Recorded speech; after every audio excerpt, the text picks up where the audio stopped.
The third door.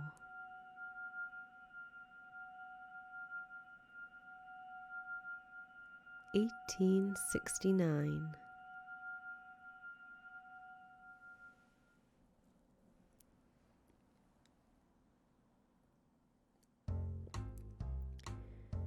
That era was a rat race of innovation and development.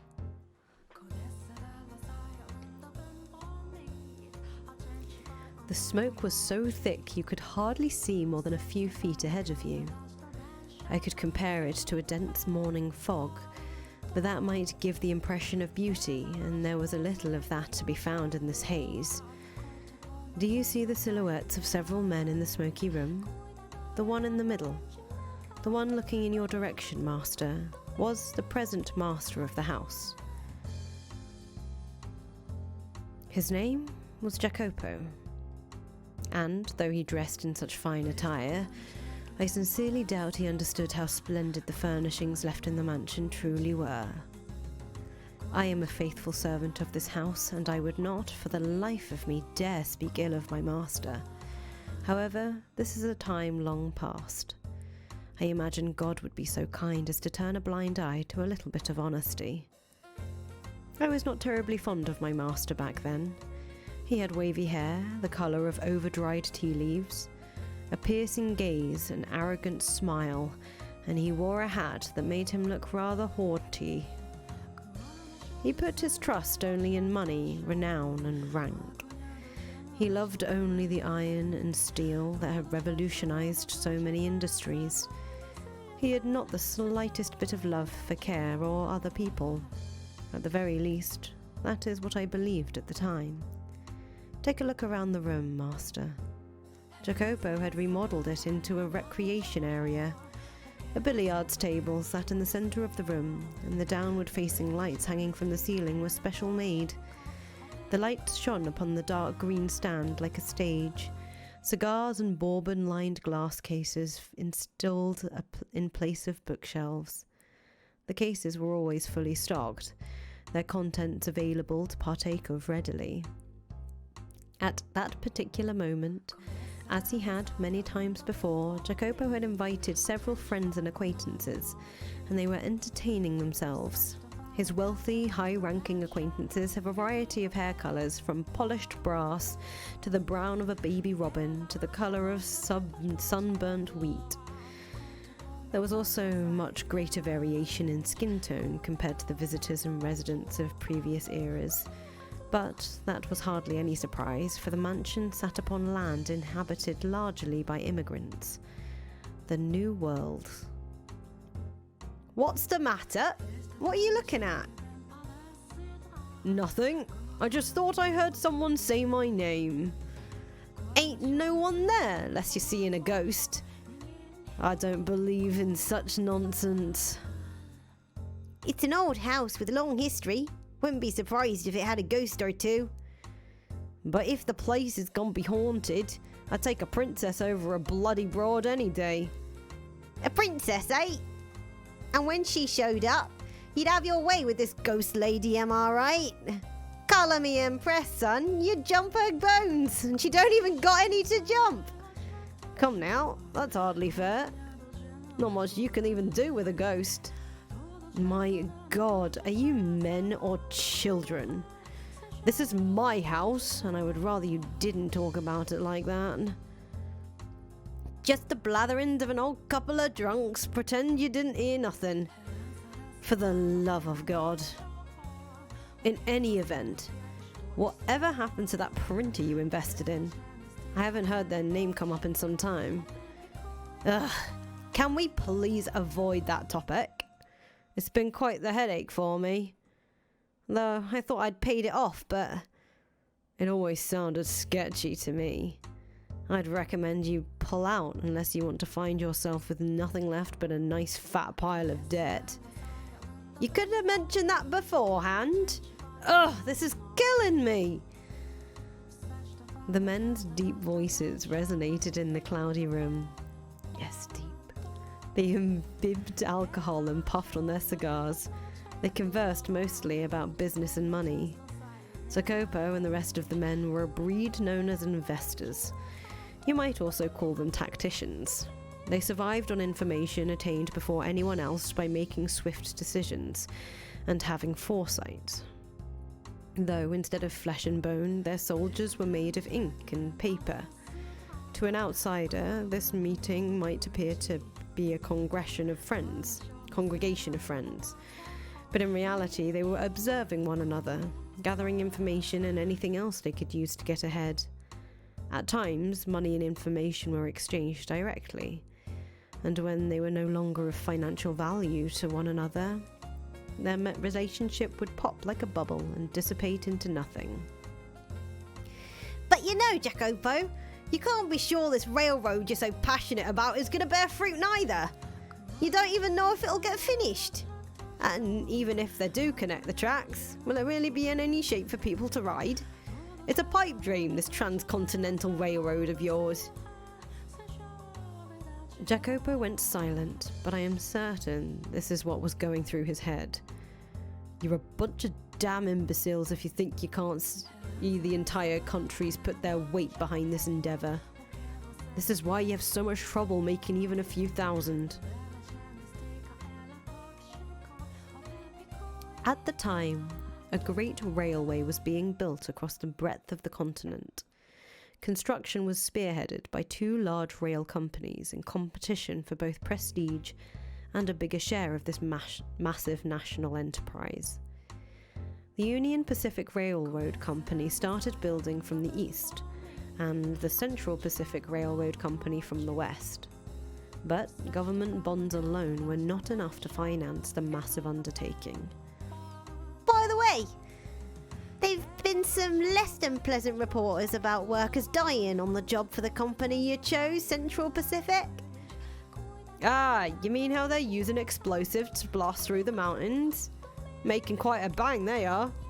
But if this gets to be too much of a big of a fix, they're not going to be able to continue construction. You should at least put your money in a more sure bet of the two, the Union Pacific. It'll cost you to hire replacement workers, and if they keep kicking the bucket, you're going to have trouble finding more. My goodness. And here I thought you all had spines. You think we're going to run out of workers just because a few ate it? Ha! There are so many we don't even know what to do with them all.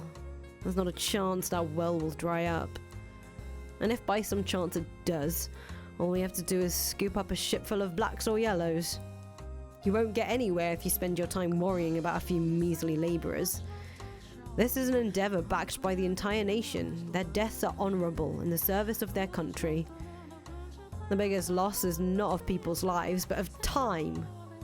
The longer a project takes, the more money it costs and the less profit we make.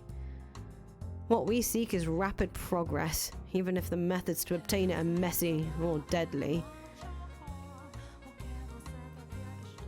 The other men in the room chuckled uncomfortably at Jacopo's distasteful choice of words.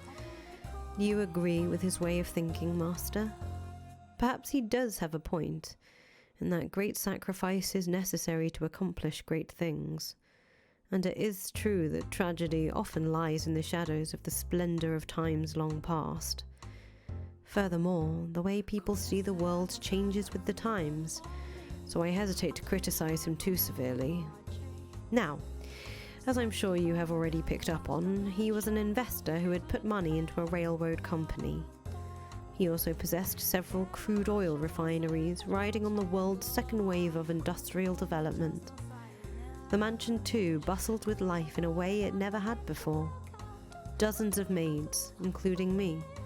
Gardeners, chefs, sculptors, artists. At times, we even had writers coming in and out of the house. There was rarely a moment of silence. However, I was not terribly fond of the hustle and bustle personally. But please do not get me wrong. I am hardly opposed to the mansion being cheerful. It was just... how should I put it? The splendour of the time seemed superficial, heartless. It was as though everyone was being rushed along by some unknown invisible force. Part of it was, I expect, caused by the growing divide between those standing at the top and sitting at the bottom. Or perhaps the mansion was simply taking after its master. There's no time to waste. Everything is resting upon the success of this project. Whatever it takes, I will ensure it happens. I need more money and more power. Suddenly, a restrained knock on the door stopped his train of thought. From beyond the door came a woman's voice, gentle as a soft spring breeze. "Pardon me, I have made some tea. May I offer anyone a cup?" When the door opened, in it stood a beautiful woman with pure white hair. It was indeed her. Are you surprised? Or did you anticipate her appearance? Though she was not the same age and dressed differently, the white-haired girl whom you saw fall in the hands of misfortune in the era of roses and the era of the beast was also present in this era of innovation. Furthermore, she was Jacopo's wife. Tea? I don't recall asking for that. When were you asked to make it? I wasn't. But I had these leaves with the most wonderful aroma, and I thought you might enjoy. Shut your trap and know your place. What do you think we have all these maids for? Hey now, no need to treat your lady like that. She was just trying to be courteous. These are my personal affairs. Please keep your comments to yourself. His friends were unsure how to react, but ultimately nobody stepped up to stop Jacopo. They merely shrugged, tossing glances at one another. Jacopo stomped over to the white-haired girl. He then grabbed her by the arm and dragged her from the den. What the hell do you think you're doing? I told you time and again to stay away from that room unless absolutely necessary. I'm sorry, but I made tea and... Shut up about the tea already! You think we're having tea parties in there like a bunch of prissy nobles? I'm sorry. If you really feel bad, don't go in there in the first place. Get the hell back to your room. I meant no harm. It's just, I'm your wife. I thought it would be nice if I could do something. Like I've told you, it's not your job. Don't show yourself in front of the other men. I have nothing else to say to you. Got it? Now scram! Sakes alive, first them, now you. It's driving me up the wall. What is it? I told you to get out of here. Right, but, What? when will you spend time with me next? It has been some time since we last went out together. But we don't even have to go out. Just having dinner together would... How many times are you going to make me repeat myself, you worthless tramp? Are those ears only for show? Go back to your goddamn room! My apologies. Looking utterly downtrodden, the white-haired girl made her departure. Such a piteous sight she was. As he watched her go, Jacopo merely snorted. Just thinking about the way he behaved then angers me. I have little fondness for men who do not treat their spouses with respect. So as you can see, the white-haired girl was in hardly a joyous situation. She was devoted to Jacopo and tried to do whatever she could for him, but he not only brushed her aside, he did so in an insulting, deliberately hurtful manner. They were far from picturesque partners. Do you wonder then, Master, why she married him? The answer to that question will come to light in time. For now, let us follow her.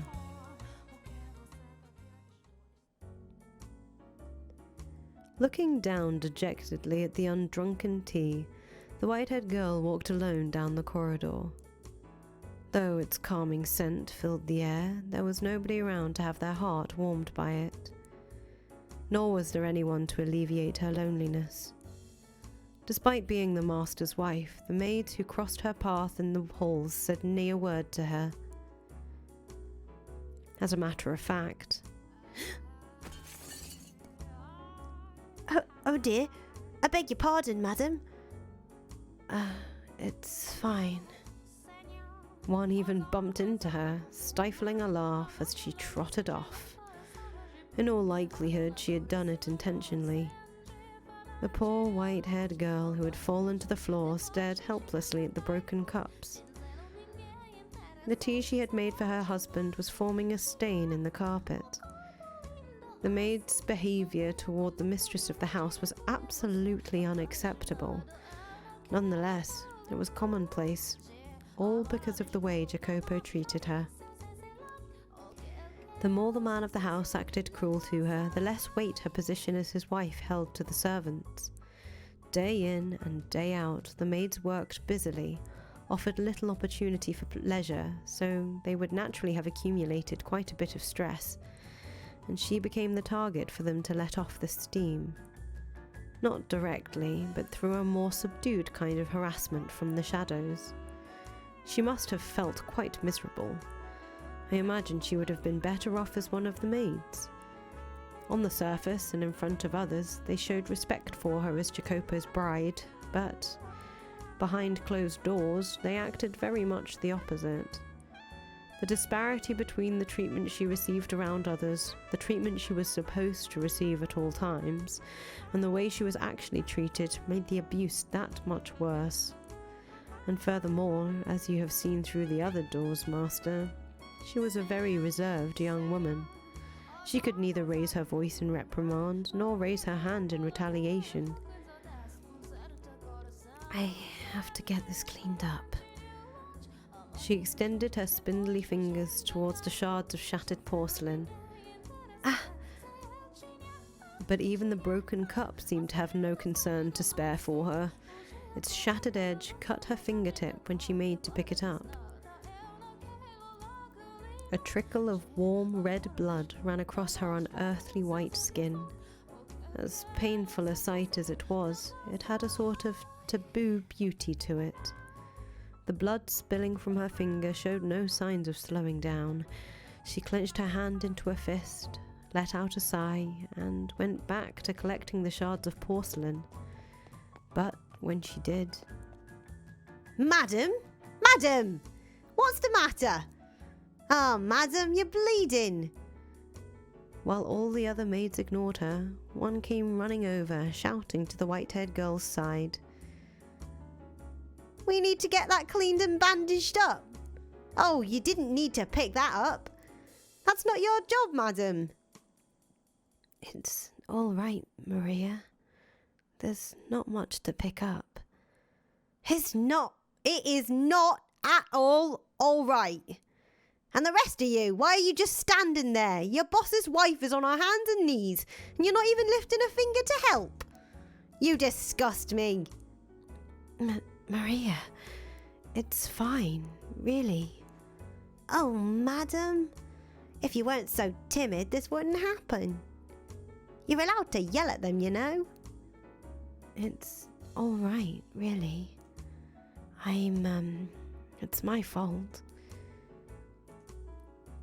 Anyway, we should get that finger taken care of. Let's get you back to your room, Kay? But the broken cups and the spill. As I said, that's the maid's work. Now come on, let's go. Okay. And the rest of you, get this mess cleaned up. She roared like the wind in a thunderstorm. The other maids stood there, dumbfounded, watching as she and the white-haired girl disappeared down the hall. But they were soon frowning and grumbling to one another. She thinks she can act all high and mighty just because the master is fond of her. The woman's name was Maria. She was one of the maids, and she was the one person in the mansion the white-haired girl could think of as an ally. Though her husband paid her no mind and the maids made her life miserable, just one person, Maria, treated her with respect and kindness, and I'm sure you can readily imagine just how much of a lifesaver that was for her. I too found myself somewhat relieved that Maria was there for her. Being a servant of this house, I was also one of the maids working there at the time. However, I was unable to involve myself to any great degree in her fate.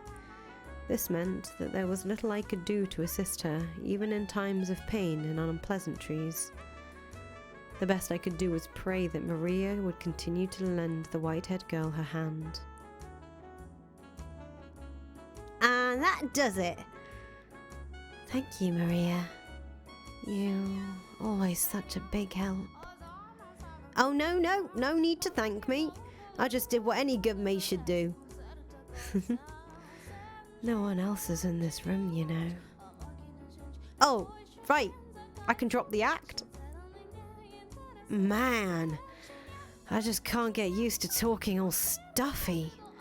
I'm out there doing my best, but the head maid's still spouting stuff like, "Your manner of speaking is improper for a servant. Every single time we meet. Yeesh, come on, just shove it, would ya? You're a damn creep."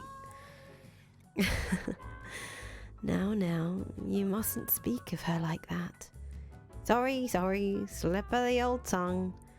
She just kind of gives me the willies, you know? Speaking of, you drop the stuffy talk too, madam. Kinda awkward if only one of us is acting casual, you know? This is normal for me. If I attempted to talk like you, I would freeze up out of nervousness. This is my casual. Fair enough. Guess that's what happens when you're raised well. I like it, though. There's a very regal feel about it. I don't think my upbringing is the only factor. But you know, upbringing is important. Worth a whole lot more than money, I'd say. I suppose. Thank you, Maria.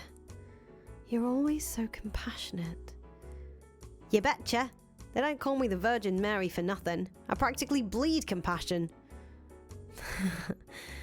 You know, that might be true.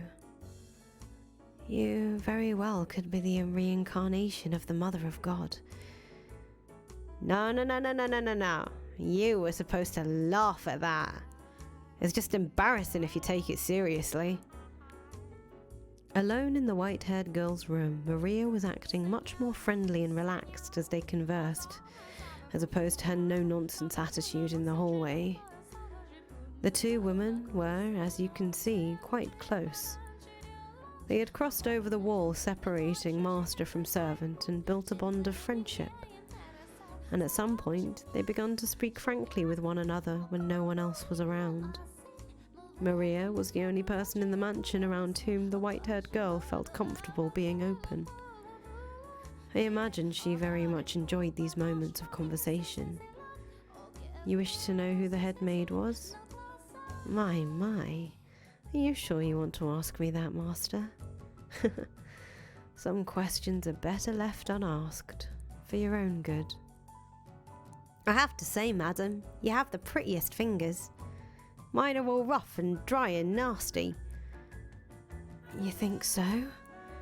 Mine haven't the slightest bit of muscle. They're about as frail as dead branches. Oh, who needs beefy mitts anyway? I still think healthy-looking hands like yours are far more attractive. What? What's to like about these things? Women all over the world dream of having hands like yours. Slender, feminine, and perfectly cared for. I don't know, just looking at them lights a fire in my loins. Makes me want to lick every last one of them. Actually, say, can I lick them? Can I run my tongue up and down all 10 of those sweet little digits? Come on, can I? What do you say? Stop that, Maria. Seriously. Yeah, I'm just kidding. Oh, Maria. Ah, right. How did those tea leaves turn out, madam? The ones you imported? All the maids just adore it. They can't get enough of that aroma. I'd sure like to get a taste of it. If you end up with extra, you think you could spare a sip for me, Tee? That was, what was in the cups I dropped? What? Really? Well, ain't that a crying shame? And Jacopo wouldn't have any of it. God, why does that man have such a stick up his arse? You went through all that trouble of making it for him and... He was busy. It's not his fault. Busy? You mean playing billiards, drinking bourbon and puffing a damn cigar? It may look to us like they're just making small talk, but I'm certain their meeting has some importance to their business. It was imprudent of me to try to step into the men's world. That's just not right. I mean, you're his wife. Why shouldn't you be allowed into that room? It doesn't bother me. You don't have to pretend. Here's an idea. How would you like to have some of that tea now? We also have some orange marmalade, which you like so much, and a scoop of that and a tray of cookies, and we have the perfect tea time. You're singing the siren song, madam, but you really should be doing that with him. He would not have tea. I suspect he does not like it. I don't want it to go to waste, so... Madam, I know it's none of my business, and I have no place at all saying this, but it's not impossible for a woman to file for divorce these days. You don't have to sit down and take it, not one bit. You're pretty well educated, and still young. There's hope, even if you do leave him. There are plenty of other men out there. You aren't obligated to stick with that arrogant jerk. He's just very busy right now. There you go again. There was a time when he was kind. He wasn't like this when we first met.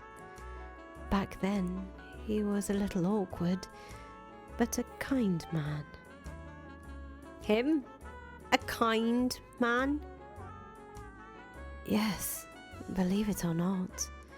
There was indeed a time. Say, Maria, would you mind giving me a little bit more of your time? I'll make some tea and we can talk. All right. If you're telling me about when Jacopo was decent, I'm all ears. Indeed.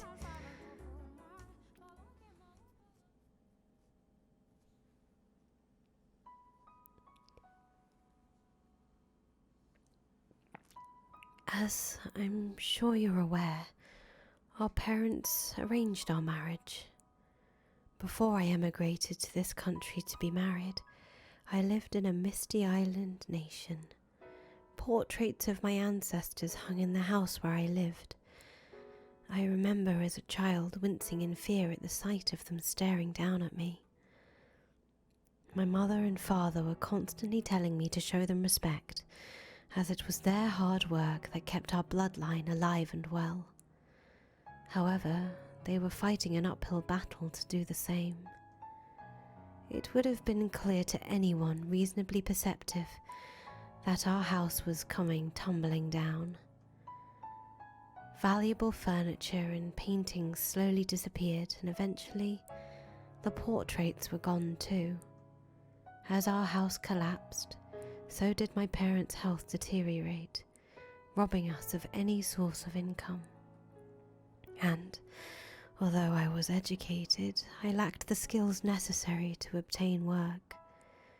Just as we were about to run out of money and options, my parents received Jacopo's parents' marriage proposition. Both of our families stood to benefit from the arrangement. I had social status and he had wealth. We each had what the other lacked. one needs more than money to make it in the world. Without at least a semi-reputable name attached to you, you're liable to get laughed out of most social gatherings. I first met Jacopo here, in this country. We didn't even know what the other looked like until our wedding day. To be quite honest, I was scared to death at first. I was so nervous. What kind of man would he be? Was I to wed some middle-aged stranger? We were not marrying because we had fallen in love like a normal couple. I knew I was in no position to be concerned with such things, but when I thought about our future, I shook with fear. But the man I saw through my veil at the wedding was remarkable. He was young, had strong, masculine eyes, and at the same time, he too appeared nervous. He was shaking as much, no, even more than me. Seeing that, the priest gave an impish little smirk when he asked Jacopo if he vowed his eternal love to me. I counted myself among the happy, and I still do. For that moment, I experienced true love. You wanted to hear about when he was kind to me? Well, after the wedding, we were given a week to ourselves. I suppose you could call it a honeymoon, though we didn't make a trip overseas, or even go very far at all. He looked at me with uncertainty and asked, "Where would you like to go?" I beg your pardon? That's what this week is for, right? I'll consider granting your request, so tell me where you want to go.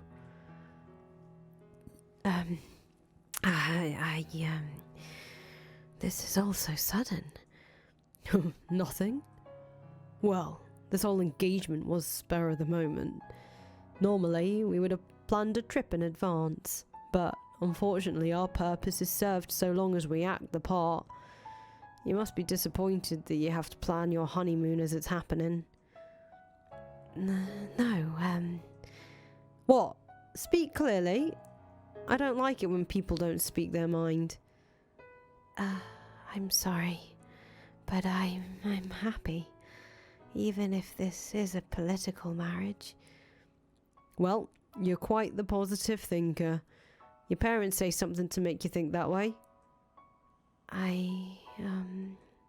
Well, either way, if you're so glad to be in this arrangement, then hurry up and decide on a destination. Though there is a limit on how far we can go.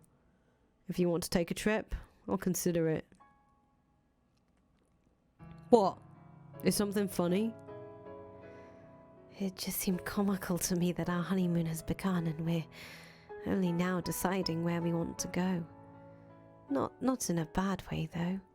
I'm glad our parents didn't arrange everything for us.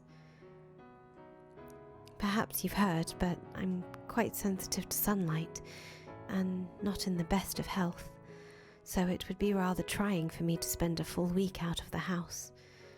We couldn't go on a trip, but if it's not too much trouble. Speak up! Could you show me around town?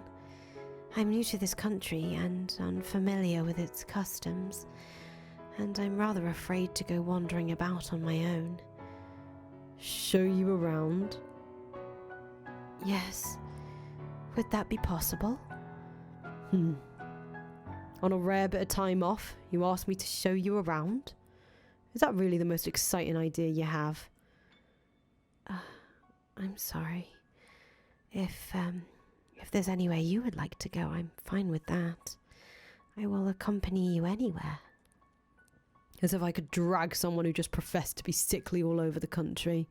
My God, I've lost all interest in a trip. Hello? What are you doing? Go get ready, now. I beg your pardon? Didn't you want to see the town? You will show me around? You're the one who asked. Not like I have any other option, so yeah, I'll show you around. Thank you. Don't just stand there, you dullard. Get a move on. One moment. Wait for me, please. He hurriedly climbed into the carriage he had called for, a look of frustrated displeasure on his face. And then, as if he had forgotten about me until that moment, he returned, grabbed me by the arm, and led me to the carriage. In retrospect, I realized he was not being very gentlemanly, but I was pleased that he was making any attempt to interact with me at all. As the carriage trotted down the streets, I saw so many new things. I had spent most of my time cooped up inside at home, so it was like stepping into an entirely new world. And add to that, the rapid industrial advancement currently taking place. I saw men shouting back and forth as they smacked newspaper articles with the backs of their hands. I saw corner cafes crowded with cigar-smoking men on break from work. It was like the hustle and bustle of a festival, but every festival has its underside. I also saw overworked men looking like they were on the verge of collapse, drinking water from a spigot on the side of the road. By way of contrast, I wore fine clothing and had a carriage at my disposal. I imagine every day was a struggle for them just to remain afloat. Had I not married the man I had, I too might have found myself on the streets in a similar situation. But it was not relief that spread through my breast at the sight of them. It was pangs of guilt. It felt to me like a life of opulence was wrong, sinful. It broke my heart to know that I was living so much better than them. Jacopo snorted disapprovingly at me, seemingly reading my mind, and then said, "The poor man who envies the rich covers his wealth and finds the ambition to make the same for himself, and the man who pities the poor, thinking it is his duty to give them offerings of philanthropy. To me, the latter is far more nefarious. Excessive charity will ruin a man, make him come to expect handouts. And then there are those with the wrong idea of pity, those who let themselves fall down to the same place, mistakenly believing it will somehow make the poor feel better. What a joke. If you're going to do anything for them, you might as well encourage them to climb upward. Spur on economic growth and the flow of capital. Doesn't it sound like a better option?" I say nothing, simply smiling and giving an ambiguous nod. He had a point. My sympathy and guilt meant nothing to people actually experiencing hardship. If, feeling guilty of my own fortune, I acted upon that pity in a way he had described, it would accomplish little more than self-satisfaction. He seemed to have seen straight through to my very core. This was a man who had built his own fortune through investment, which I imagine required him to be rather astute. But doesn't a world where everyone is constantly trying to climb higher and higher sound rather exhausting? I personally would prefer to be in a position where I could watch, if only from a distance, as others climbed. But obviously, I could not say as much to him. Some time later, the carriage came to a stop in front of a shop. As I looked at the building perplexedly, he gestured to the door with his chin, signalling for me to get out. Lost and confused, I stepped down from the carriage, and before me spread a showcase behind a large glass window. However, lined up in the case were not precious metals or expensive clothing, but machines. At first I had no idea what kind of devices they were. "Have you never had your photo taken before?" No. I've had a portrait painted, though. Are these machines for taking photographs? "A portrait, eh? Why am I not surprised?" I did not mean to boast.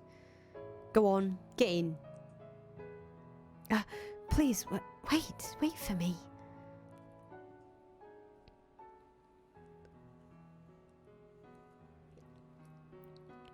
The owner came out to greet us with a wide smile as we entered the shop. "Well, if this ain't the strangest thing I've seen all day. You're bringing a lady, and a real looker at that. Where on earth did you catch this pretty little thing?" She's my wife. Huh? Well, I beg your pardon. I'll be a monkey's uncle. Just goes to show you never know where the cards may fall. You make it sound like my getting married is some kind of miracle. I always saw you as one to choose money over love, sir. Oh, pardon me. This isn't appropriate to say in front of your wife.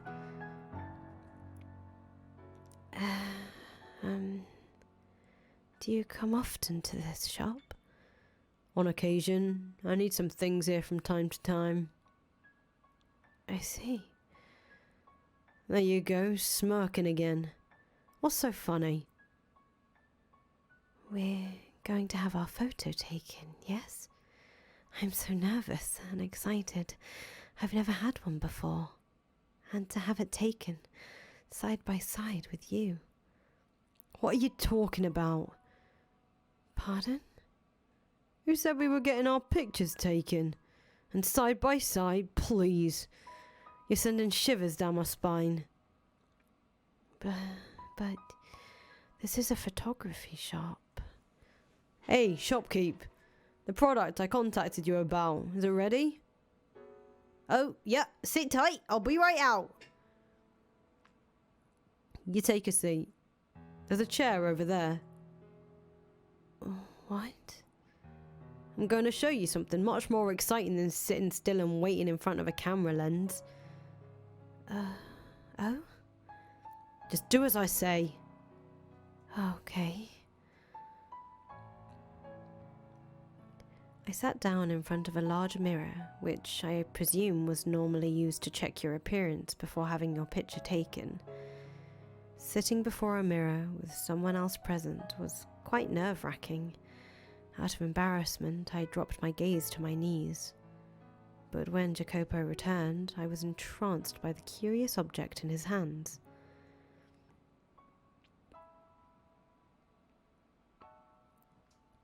What is this? Do you know what persistence of vision is?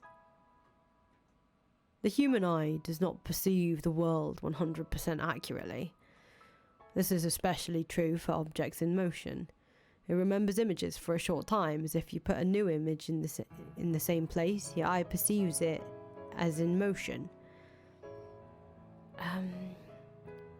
Seeing for yourself will be faster than explaining it. You see the slits in the disc? Look through the bottom one and into the mirror. Oh, okay. Good, just like that. Bring your head in close. Here goes. Standing behind me, he slid his finger across the top of the peculiar toy, causing it to spin gracefully. And then...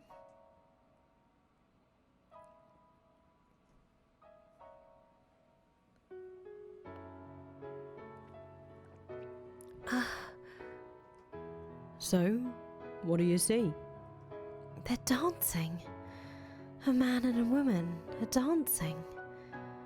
Sounds like you're not having any trouble seeing it. Are they dancing well? Yes, they are. It's the most adorable thing. What? Adorable? That's funny. I asked to have it modelled after a ballroom dance. Yes, it's a very elegant dance. But you see, they're small, like little dwarfs, which I thought was kind of cute. And they seem so close, going around and around without ever letting go of each other's hands.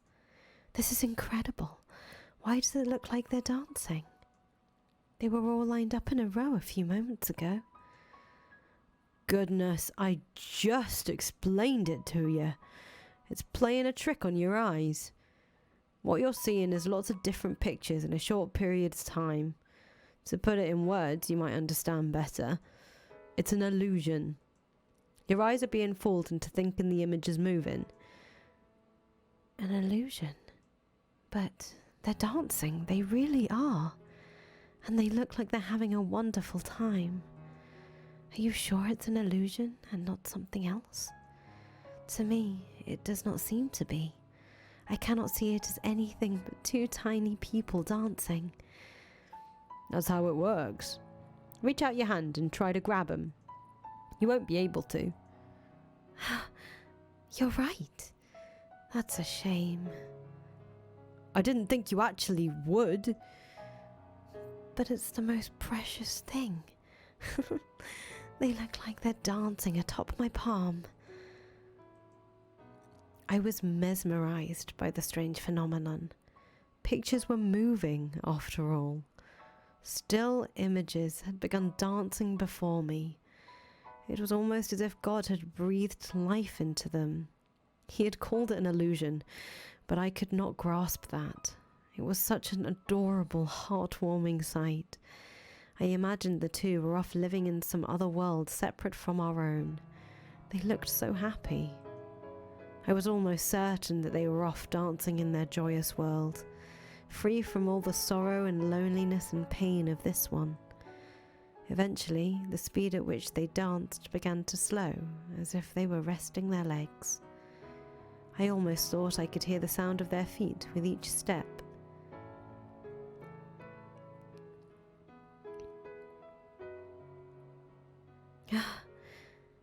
They've stopped. They can dance forever. They don't get tired. I see. I'm amazed such an incredible device exists in this world. It makes me wish I had gone outside sooner. I'm sure someone from a distinguished house as yours has seen plenty of amazing things with your family. Hardly. I rarely ever left the house. I'm ignorant about the ways of the world. If you had not told me, I would have probably never known about moving pictures. The illusion of moving pictures. Do you like it? Yes, of course. More than the portrait you had painted? Yes, I do. The painting was wonderful too, but... You can't seem to make up your mind. Go on, tell me. Which do you like better, the portrait or this? I like this better. I see. He looks somewhat pleased. Though, when it comes down to it, this is a simple trick only a child would fall for. Then I suppose that makes me a child. If it means I get to watch something as splendid as two tiny people dancing, I'll happily fall for the trick. Quit describing it as two tiny people dancing. You're gonna lose your head that far up in the clouds. Oh, I'm sorry. I do not know how else to describe it, though. It's a toy called a phenakistoscope. Phenakistoscope? Phenakistoscope. Wheel. Close enough. It was invented around 30 years ago. I had the shopkeep make one modelled after the original design. So the shop owner drew this? He did. A lot better than you'd expect, doesn't he? Yes, indeed. I am surprised he could draw something so cute. Say that to his face and he'll go red as a beet. What I'd give to get a load of that. You should tell him the next time you see him. He's a sweet man. Despite how he looks, you mean? It's not right to judge people based on their appearance. I'm just kidding. Don't take it too seriously. The shopkeep here loves new technology. That phenakistoscope is one such invention that caught his eye. You can trick the eye into thinking drawings are moving. Using a sequence of photos, you can perhaps make it seem as though real people are moving too. And if it becomes possible to show those images to as many people at once, these developments could broaden the options artists have to express themselves. Not drawings, but photographs? Yeah, photos. By taking hundreds or perhaps thousands of photographs, it would be possible to reproduce the world as we see it. This room, people walking down the streets. There's no point in recording boring everyday life though. If you're gonna leave a record of anything behind, it should be the projects and enterprises that move nations. Say, for example, a moving record of the opening ceremony of the railroad. That would be something worth watching. And then, in time, it would expand beyond a mere record-keeping technology and find its way into the hands of artists. Is such a thing possible? You must remain still for a long time just to take a single photograph. Right now, it isn't. But eventually, it will be. And I'm not simply fantasizing here. Is that so? It sounds so very futuristic. Do you... What? Do you want to support people who work on that sort of thing? Is that why you are friends with the owner? It has nothing to do with my wants. I merely think there's money in it. The rich starve for entertainment. The artists create that entertainment.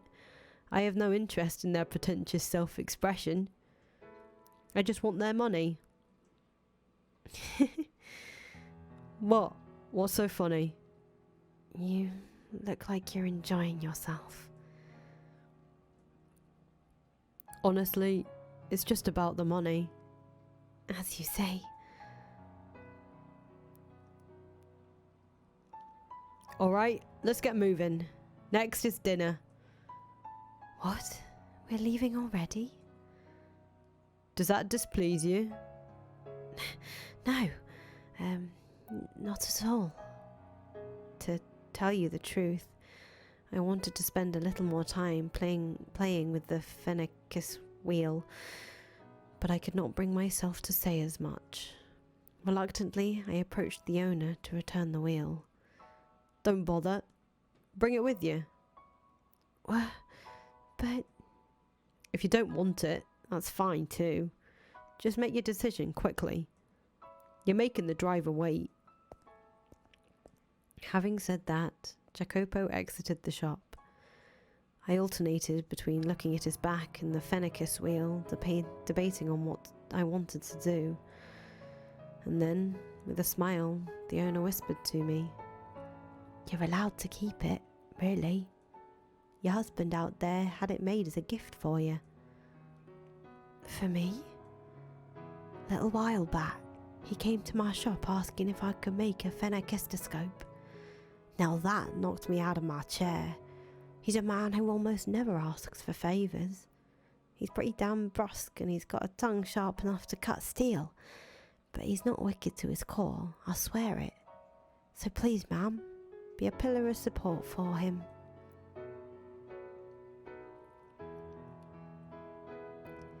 In that moment, the Fennecis wheel became a precious treasure to me. We had only just married days earlier, and yet he had commissioned it for me without even knowing what I looked like. I was filled with a warm, pleasant elation. I agreed with the owner. Jacopo was not a bad man. He merely had difficulty expressing himself. Hurrying back to the carriage, I gave him my deepest thanks. He glanced over at me for a moment, then turned back toward the window and muttered, "Yeah." From there, we went to a restaurant for dinner. "You call this a pizza? The crust is an atrocity. It's like I'm chewing on rubber." "How can you wave my country's flag and not serve spaghetti? Do you have any shame at all?" "This wine is pitifully unbalanced, far too high levels of acidity. Listen to me carefully. The house wine is the face of a restaurant." He complained about every little thing. It was a complete disaster. But curiously enough, I was not at all put off by his behaviour. When the sun set, the carriage made its way to a nearby hill.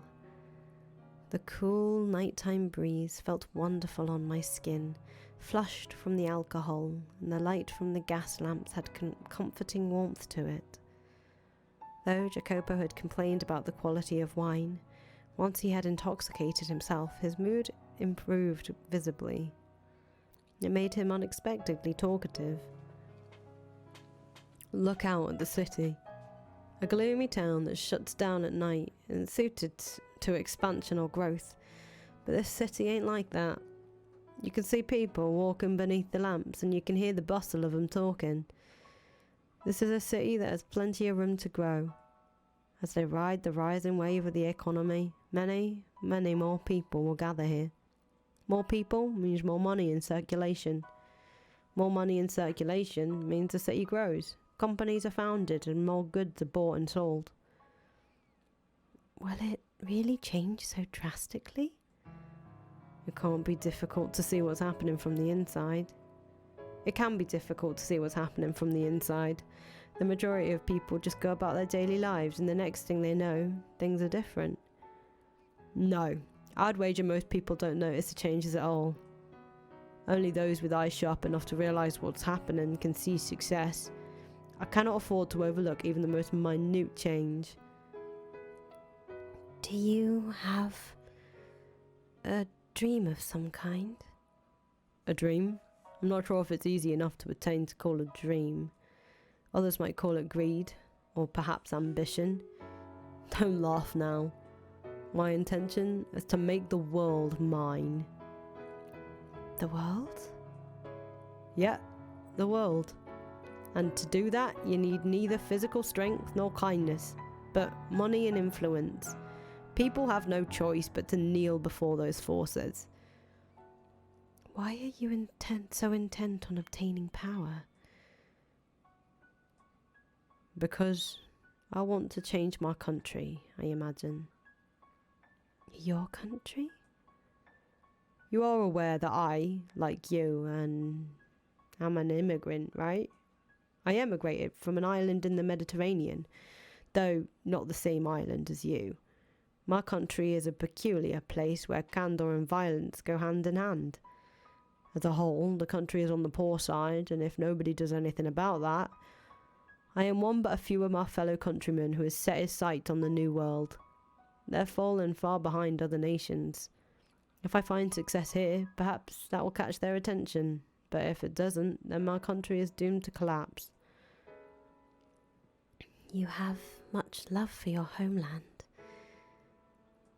My feelings are a little more complicated than mere love, but that's nothing you need to concern yourself with. Well, I have to remember not to get myself drunk around a woman again. Forget everything I just said. It's about time we head back to the house. All right, but, What is it? is it all right if I provide you encouragement as you try to attain your dream?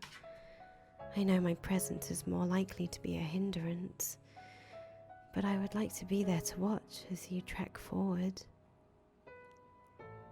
I suppose. Do as you wish. Thank you. You have my support then. Darling? Sent a shiver down my spine, though not an unpleasant one.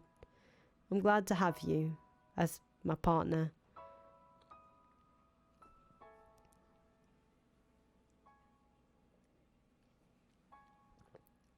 I was, without a doubt, happy then. His smile, the things he said, the Fennecis wheel he gave me, they were all undeniably real. And those memories give me the will to wait for the day things go back to the way they were. They allow me to believe.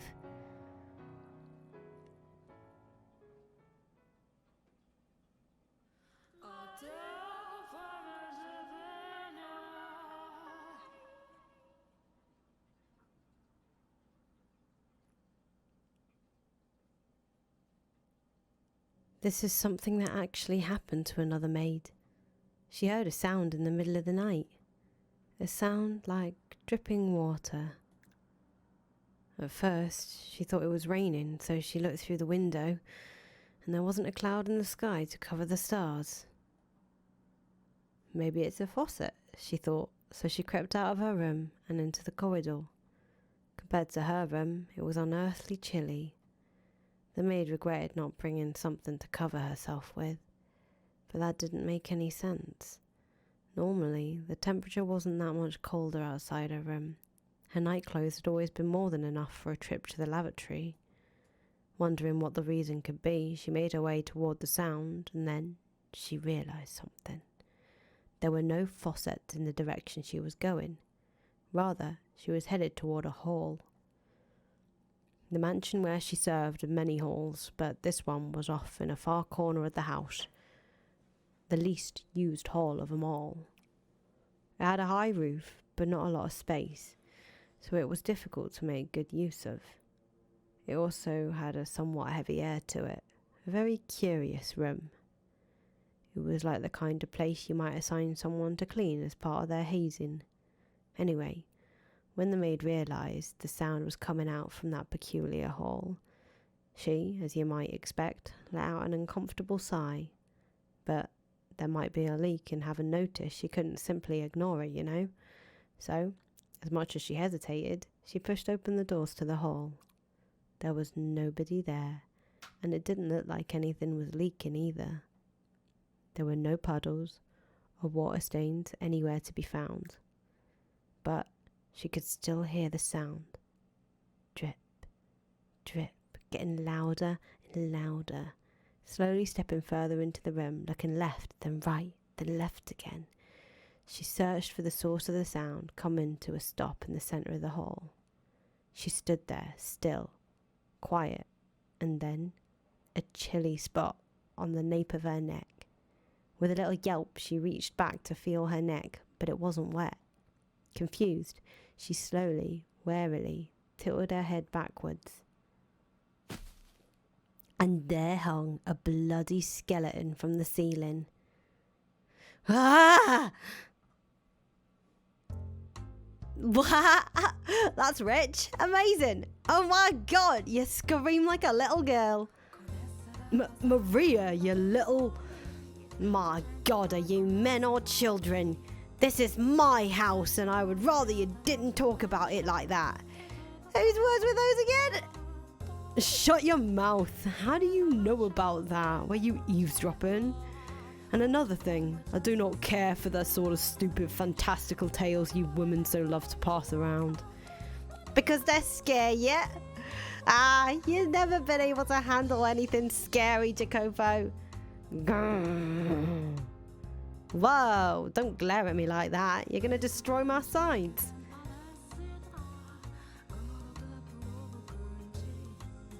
So, did you come here for the sole purpose of telling me that cheap tripe? Acting tough after the fact that just makes you look twice as much of a wuss. Well, I mean, I did make up a good half of it, but the maid really did hear a sound in the middle of the night. And it came from the back hall of this very mansion. Did you know? They say it used to be a chapel. Again, I have no interest in you women's little ghost stories. Is that so? You sure you're not just scared? Maria! Well, that said, the rumours aren't completely unfounded. This is a pretty old mansion, and it's had a lot of work done to it. Kind of feels like it's barely holding itself together. Like a big old quilt with pieces from all different time periods. The back hall is one of the oldest patches. There's a huge window on the far end, and supposedly there used to be stained glass in it. It was a depiction of an archangel, they say. Such a shame. I wonder when it was broken. If it was still there, I bet it would be worth a fortune. I find that hard to believe. First of all, why would anyone put a chapel inside a mansion? You got a point, I guess. Now, how about you do some actual work instead of distracting yourself with all this nonsense? I do work, but the other maids can be a bit nasty, you know? Dealing with other women is like walking on glass. Am I to blame for that? What if I said you were? Don't give me that look. They're just not fond of me. Simple as that. Nothing you can do about it. Is that so? Oh yeah, I was talking to the madam, and she was telling me you used to be quite the gentleman. Were you perhaps actually in love back then? You sure don't act like it, so it's easy to miss, but I guess you're not made entirely out of steel. Just like when you were younger, you're still... Do not speak of that. The past is not worth remembering. It is unnecessary. So to you, the past exists just to be cast aside? Nah, it's not important. You don't want me to talk about it, I won't talk about it. But Your wife? Never mind. I'll leave you be. I have to get back to work soon, or I'll be staring down the head maid's Arctic smile. Alright. If the fancy strikes me, I'll drop by and we can trade more ghost stories. Maria. What? No ghost stories? No, not that. I have not forgotten those days. But, no, it's... I'll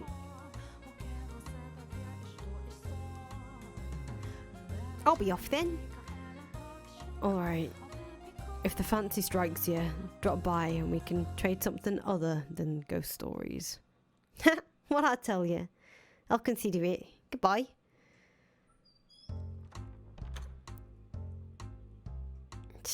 God damn it.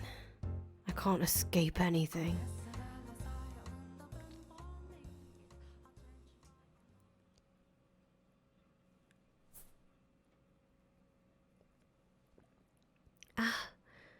They have grown to be so beautiful.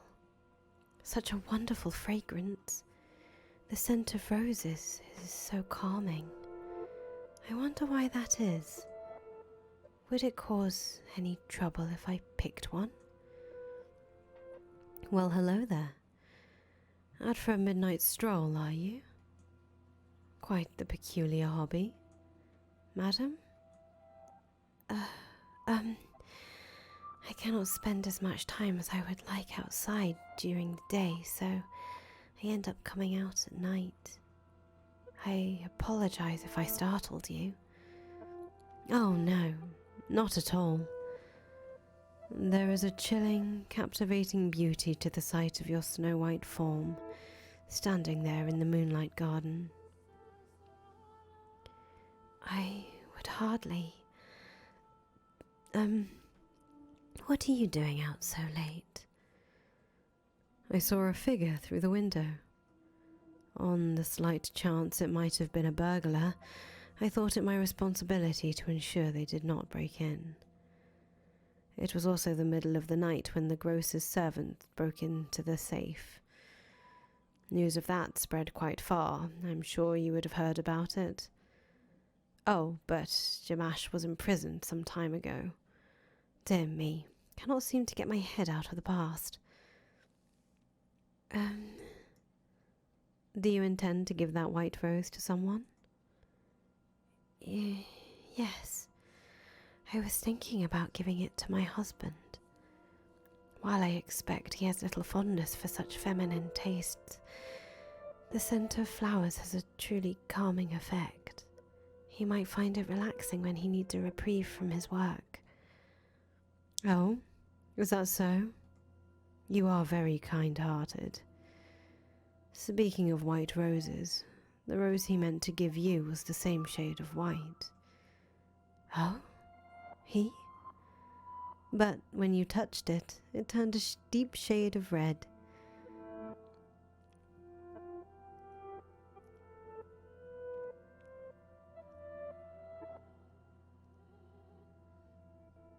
There was but a single white rose in the garden, so he was unable to give it to you as he had wished. In its place, he had a decorative rose fashioned for you. What exactly are you referring to? Oh dear, do you not remember? Then am I to assume you have forgotten what happened to the rose accessory as well? He was unable to give that to you either. But that time was because you rejected the gift. I'm not criticizing you for that decision, of course. You had a perfectly good reason for not accepting it. Heartbroken from having lost you, he buried the rose in this garden. Over the years, the roses in the garden withered away, and in their place grew a thick, unsightly nest of weeds. Many, many years later, that accessory was dug up by a beast, and curiously enough, it had not one speck of dust on it. A beast? You do not remember him either? The foreign man who, through his interaction with you, almost regained his humanity. I'm sorry. I have no idea what you speak of. The only gift I ever received from a man is my Fennecis wheel. And furthermore, I have only lived in this mansion for a year. While the garden was not as thriving as it is now, it was certainly not in ruins when I arrived. Because I had been taking care of it, yes. But for whatever reason, by my hands alone, I was unable to make it into anything quite as splendid as it is now. Once you arrived and began to work on it, however, just look around. You have restored it to its former glory, to the magnificence of the flaxen-haired family's time. I promise I'm not trying to fault you for anything. Now that I think about it, makes sense you don't remember. Though you are still you, you are different than before. Different, though not in the sense you are a wholly distinct person. Tell me, is your name again? My name is... Yes, but you should already know that. Again? More proof that you are indeed you. Did you know that your current name is pronounced the same as the name of the person you are waiting for? What are you talking about? I have met you many times, and I know of your past, of events that transpired long, long ago. I'm telling you the truth. I first came to this mansion just a year ago. Until then, I had never left my country, or even set foot out of my house. We did not have any servants either. So, where then are you saying we met?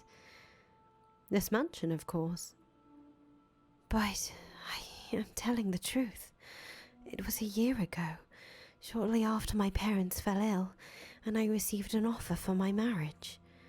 I knew something had to be done, and I knew it, and I'm telling the truth. If that is what you remember, then I do not doubt you. But I also suspect I know why you seem flustered. Are there moments when your memories seem hazy? When it seems like important details have fallen through the cracks? You needn't fret. One day, eventually, you shall remember all. One day.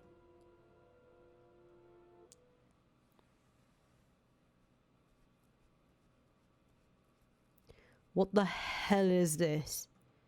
A white rose? Did she leave this here? A flower? What does she think she's doing? Is she trying to aggravate me? That garden, that damn rose garden is the whole problem. Flowers serve no purpose but to deceive. That garden is a sign of weakness. It has no place in this house.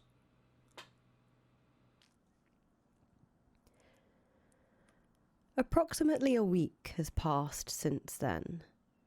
The white-haired girl was, as usual, spending her time in her room, reading, staying inside the house. Then Maria barged in. Madam! Madam! Oh my, you're out of breath. What happened? What happened is we have a big problem. The garden, the rose garden. The garden?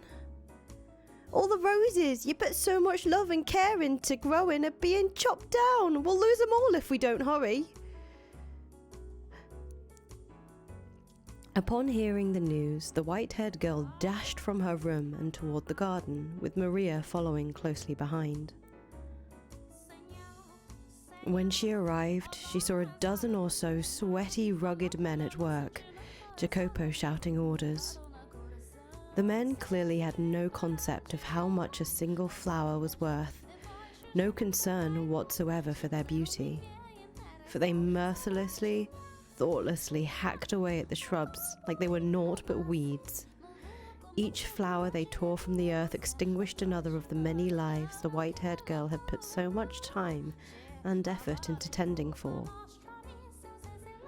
Jacopo, what are you... Oh, hello Maria. I didn't expect you would come with her.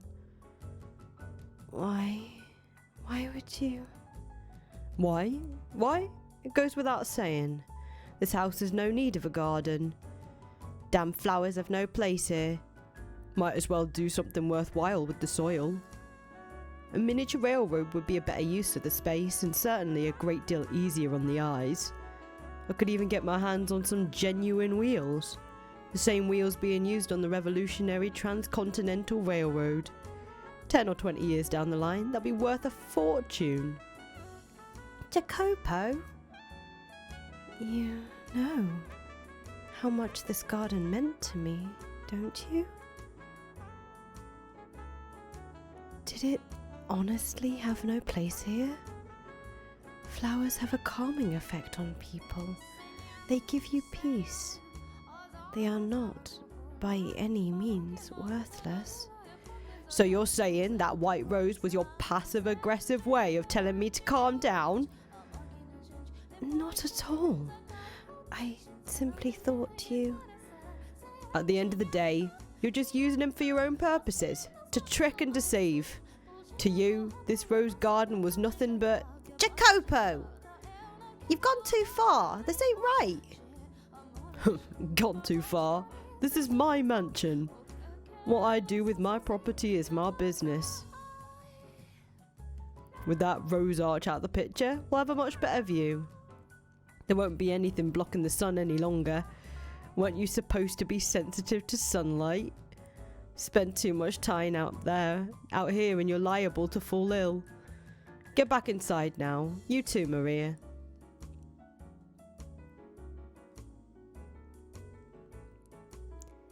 The poor thing, though she did not say a word, was surely thinking, "Are you truly that determined to rob me of my sanctuary?" The words twirled around in her head, unable to make the final journey to her lips. She stood there, looking down at her own feet as her husband marched off, and listened to the screams of the roses being reaped. After being torn down by Jacopo, the garden reverted to a state of ruined desolation.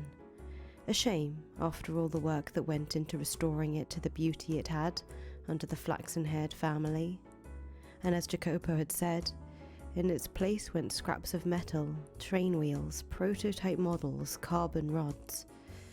These items may have had value for him, but I certainly do not think it was worth robbing his wife of a place that made her feel comfortable just so he could store them there. Besides, I was rather fond of the rose garden myself. The roses seemed to evoke a sense of nostalgia in me. I felt as though, somewhere far beyond the edges of my memories, I had seen another garden of roses, modest though it may have been. But I cannot remember when it was. Does that come as a surprise to you? I am quite sure there are periods of the mansion's history of which I am not aware. But, in any case, Jacopo had caused many people great pain in order to repurpose that garden for himself, and he continued to walk all over his wife. Whenever she tried to do something kind for him, he would brush her off, saying, "That's not your place." He paid no mind whatsoever to the looks of dejection that rose to her face each time he rejected her. I was beginning to wonder if anything she had said about the man he had been a year earlier was actually true. And if it was true, could a person really go through such a drastic change of heart in such a short time? What do you think, Master? No. I have spoken enough about me already. I seem to be talking a lot about myself this time, but that is hardly appropriate behaviour for a maid. Now, let us return to our tale. That evening, the white-haired girl sat in her room staring sorrowfully at her phoenicus wheel. A small mirror before her, she tried spinning the paper disc. But it was just not the same as before. Her husband was not there at her side, and even more critically, there was not a smile on her face. and then she heard a faint knock on her door. Who is it? It's me, madam. It's me. May I come in? Oh, Maria. Of course, come in. What are you doing here at this time of night? Was just wondering how you were doing. Should I have left you alone? Oh, it's no trouble at all. I am always glad to have you. You're making me blush, madam. I got the feeling you were a little down in the dumps. So I'm not here because I need to be. I just kind of ended up here, I guess. Maria? Sorry, I'm not making any sense. I can be a bit of a busybody, you know. Trouble with boundaries, I guess. Never been able to fix that. No. I don't consider you intrusive at all. I cannot count how many times your bright smile and cheerful energy have shone a light on me when things were dark. If I didn't have you, I would have given up already. You seem to see right through me. Even now, you are exactly right. I am feeling a little dispirited. That garden was an even bigger life raft than I thought. Perhaps I am being overly dramatic, but the roses were almost like children to me. I get it, I do. You put your heart and soul into tending that garden. It was obvious how much you loved them. Of course it's gonna hurt watching a bunch of men stomp all over your flowers when you cared for them like your own children.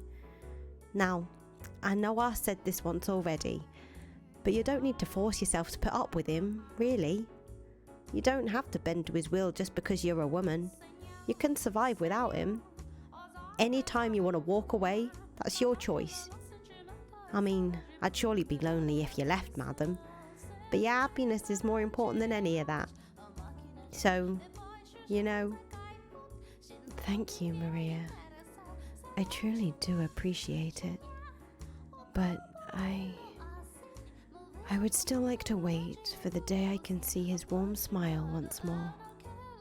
If you say so. Well, in that case, guess I'll just have to be there to back you up. It'll be alright. You leave everything to this holy virgin. I'll have that stupid grin on my face no matter how down you're feeling. You really are the reincarnation of the Mother of God, aren't you? Oh, you. I told you. It's just a joke. Whatever. So, madam. Hey, how about a dance? Dance? At this time of night? Yep. And since it's so late, no loud music. All you get is a little whistling courtesy of me. But this room is too small for... We'll use the Great Hall. Wouldn't that put us in everyone else's way? He would probably complain about the noise too. No need to worry. Jacopo's out investigating some factory or something today. After that he's got a meeting, so he'll be staying the night elsewhere. The rest of the maids are in their rooms chatting away. No one will notice. Where I come from, we dance all the time.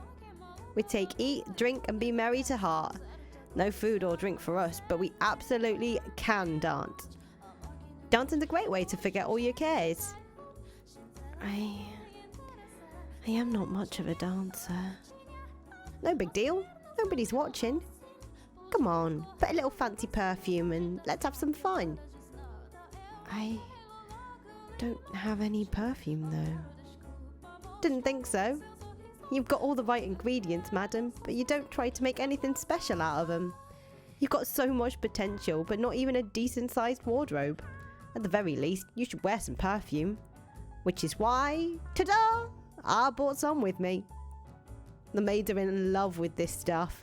It's a big hit with all women over the country. The base is vanilla, and it's got several other fragrances mixed in. Give it a try. It smells divine. But Maria, Come on, what's the harm? Just a little splash on your wrist like so. What do you think? You were right. It smells wonderful. Doesn't it? So, you like it? Yes, very much so. Excellent. Now, off we go to the Great Hall. Are we really going to dance? You bet your butt we are. It's not healthy to be holed up in your room all day. I know you can't handle a lot of sunlight, but you still got to have some fun and move your body. Come on, let's go. Oh, Maria. Though she looked outwardly uncertain as Maria led her forward, hand around her wrist, the white-haired girl seemed to be enjoying herself on the inside. Having spent her life without a single friend, she never dreamed the day would come when she would find herself being dragged through the empty halls of a dark mansion by another woman. Maria's presence seemed to shine a light upon the quiet corridor. It would have been a very lonely trek without her. Maria spun around, gave an impish smirk and raised her pointer finger to her lips with a soft shh. The sight of it caused the white-haired girl to chuckle quietly. The two of them, on their way to their secret private ball, were like two adolescent girls. In short order, they arrived at the Great Hall. My heart was pounding all the way here. What's there to be nervous about? It's not like you're breaking any rules. Only kids get in trouble for staying up late. Once you're grown up, you're responsible for yourself. I will say, though, that it seems rather odd for two women to dance together. Oh? If you're having a good time, what does it matter what's between your legs? Where I come from, there's dances where families lock arms in a big ring and go round in circles. So who's to say two girls can't have some fun together? I imagine you had many good moments with your family. Well, I don't have a family anymore. What? Alright, so I'll show you how it's done. Watch carefully, because you're up next. Oh, okay. With a wide grin on her face, Maria began whistling softly and prancing across the floor with an energetic rhythm. It was not the kind of complicated dance you'd see at fancy parties. The motions were simple, flowing, unembellished. A folk dance, I suppose you might call it. She seemed to be improvising a little bit as well, but in any event, the white-haired girl was captivated. Despite it being a sequence of steps anyone could replicate, Maria breathed life into the dance. She was neither as lithe as an acrobat, nor as light on her feet as a professional dancer. She was her own lively, beautiful self. Maria twirled in place, the skirt of her maid uniform billowing gently up around her. With a smile, she extended her hand toward the white-haired girl. She hesitated for a moment, but, as if being pulled forward by some invisible force, she took Maria's hand. Hand in hand, Maria ushered the white-haired girl into her dance. It was just the two of them, but you could almost see the crowd forming around them, the other people stepping up to join in. That's it, madam. Doing great. Now lift your legs up. Good. And spin like so. This is not easy, Maria. I'm having trouble following along. You can do it. Looking good so far. You're a natural, madam. Oh, Maria. I won't fall for your flattery. I mean it. The whispers of the two girls, their muffled laughs, step, hop, step, step, the rustling of fabric, many different soft sounds layered atop one another, creating a little bubble of happiness in the center of the hall. The white-haired girl's movements were a great deal clumsier than Maria's, but Maria would never disparage her for that.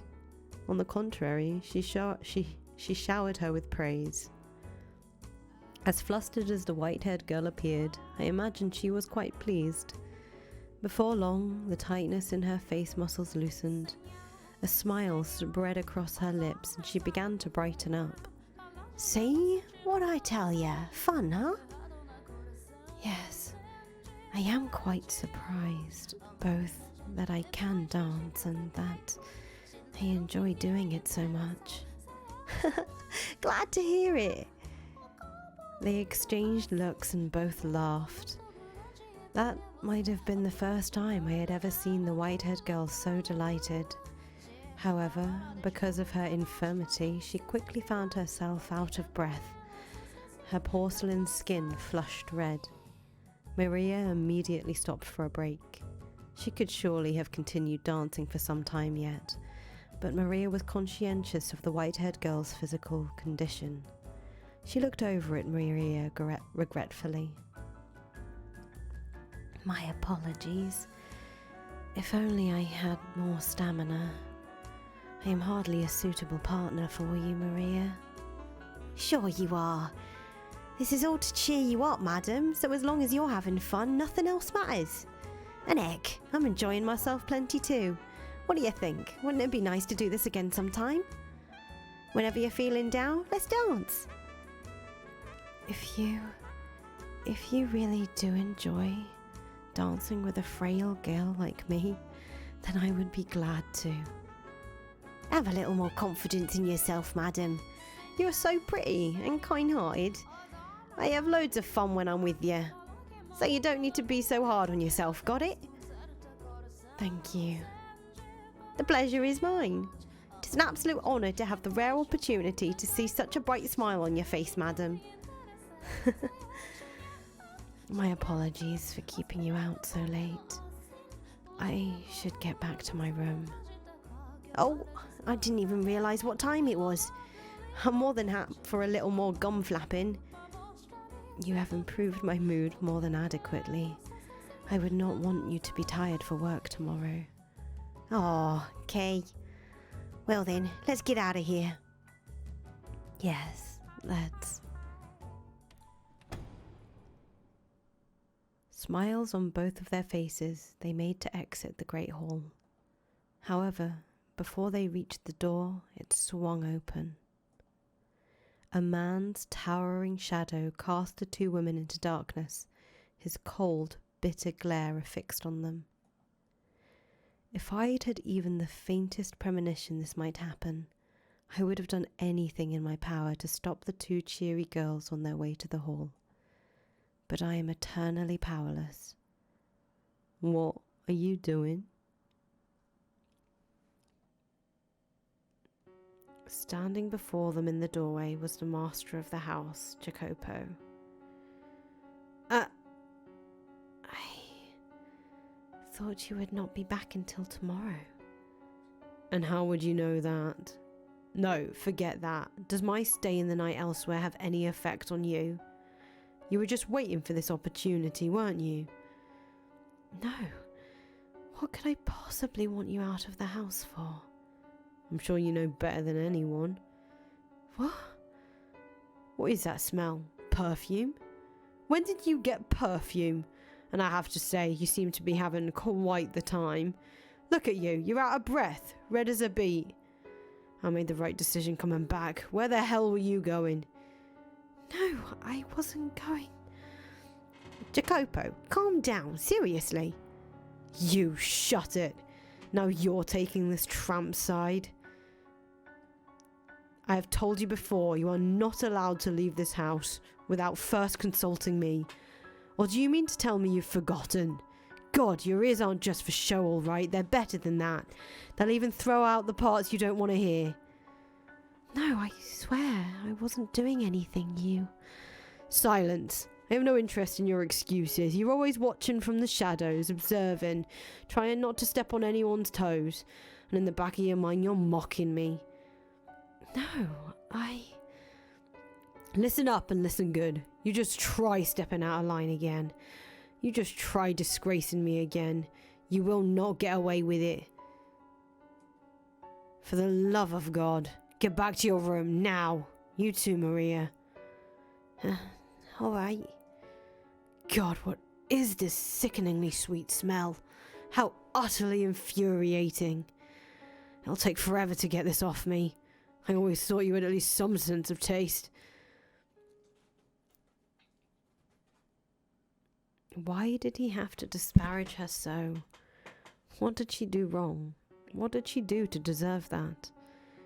She did nothing whatsoever wrong. She deserved none of the ridicule he showered her with. However, she was not a strong-willed woman. She did not have the courage to retort to the man yelling at her, and neither did Maria, it seemed. Without another word, they both scrambled out of the great hall, away from Jacopo. The white-haired girl was a painfully miserable sight to behold. The cheer had drained from her spirit, and the rosy hue from her now pale cheeks. She was hunched forward slightly, looking like a small, scared animal. Say, yeah. I'm sorry. This is all my fault. If I hadn't asked you to dance, and me bringing the perfume only made things worse. No, you need not feel bad about anything, Maria. Everything you did was with my best interests at heart. So, don't worry. I will be fine. So, madam, I'll clear everything up. I really am to blame after all. He won't even give you the time of day if you tried. He's a stubborn little shit when he's mad. I'll talk to him. He's more likely to listen to me. I'll make sure he knows he was jumping to conclusions, that I'm the one who dragged you out there to dance, and also that I forced you to wear the perfume. I'll clear everything up, okay? So, please, you cheer up. It would be best if I could tell him myself, but yes, you are right. He would likely not listen to me. He rarely ever listens to me. I should be ashamed. I cannot even hold a simple conversation with my own husband. These things happen, you know. It's not easy being married, in a lot of ways. Yes, you're right. I apologise for having you do something so unpleasant, but I would appreciate that. Oh, no problem. I'm happy to. No need to apologise. I've got this. I'll dunk his head in cold water until he's not blowing steam from his ears anymore. I'll call him down, promise. And you'll never know. Maybe he'll be open to listening. You could be back on the way you were a year ago in no time. Don't you worry. I'll take care of it, madam. Be positive. You look so much better with a smile on your face. All right. Thank you. I doubted Jacopo would listen, even coming from Maria, and I imagine the white-haired girl felt much the same way. However, she grabbed onto that slither of hope. She let herself dream. She let herself believe, even just faintly, that everything would go well. Such is human nature. When uncertainty has you in its clutches, you grasp at whatever hope you can find to keep yourself afloat. That night, she did not sleep. She was afraid that even in her dreams Jacopo would be shouting at her. She felt as though her memories of a year prior were beginning to crumble away.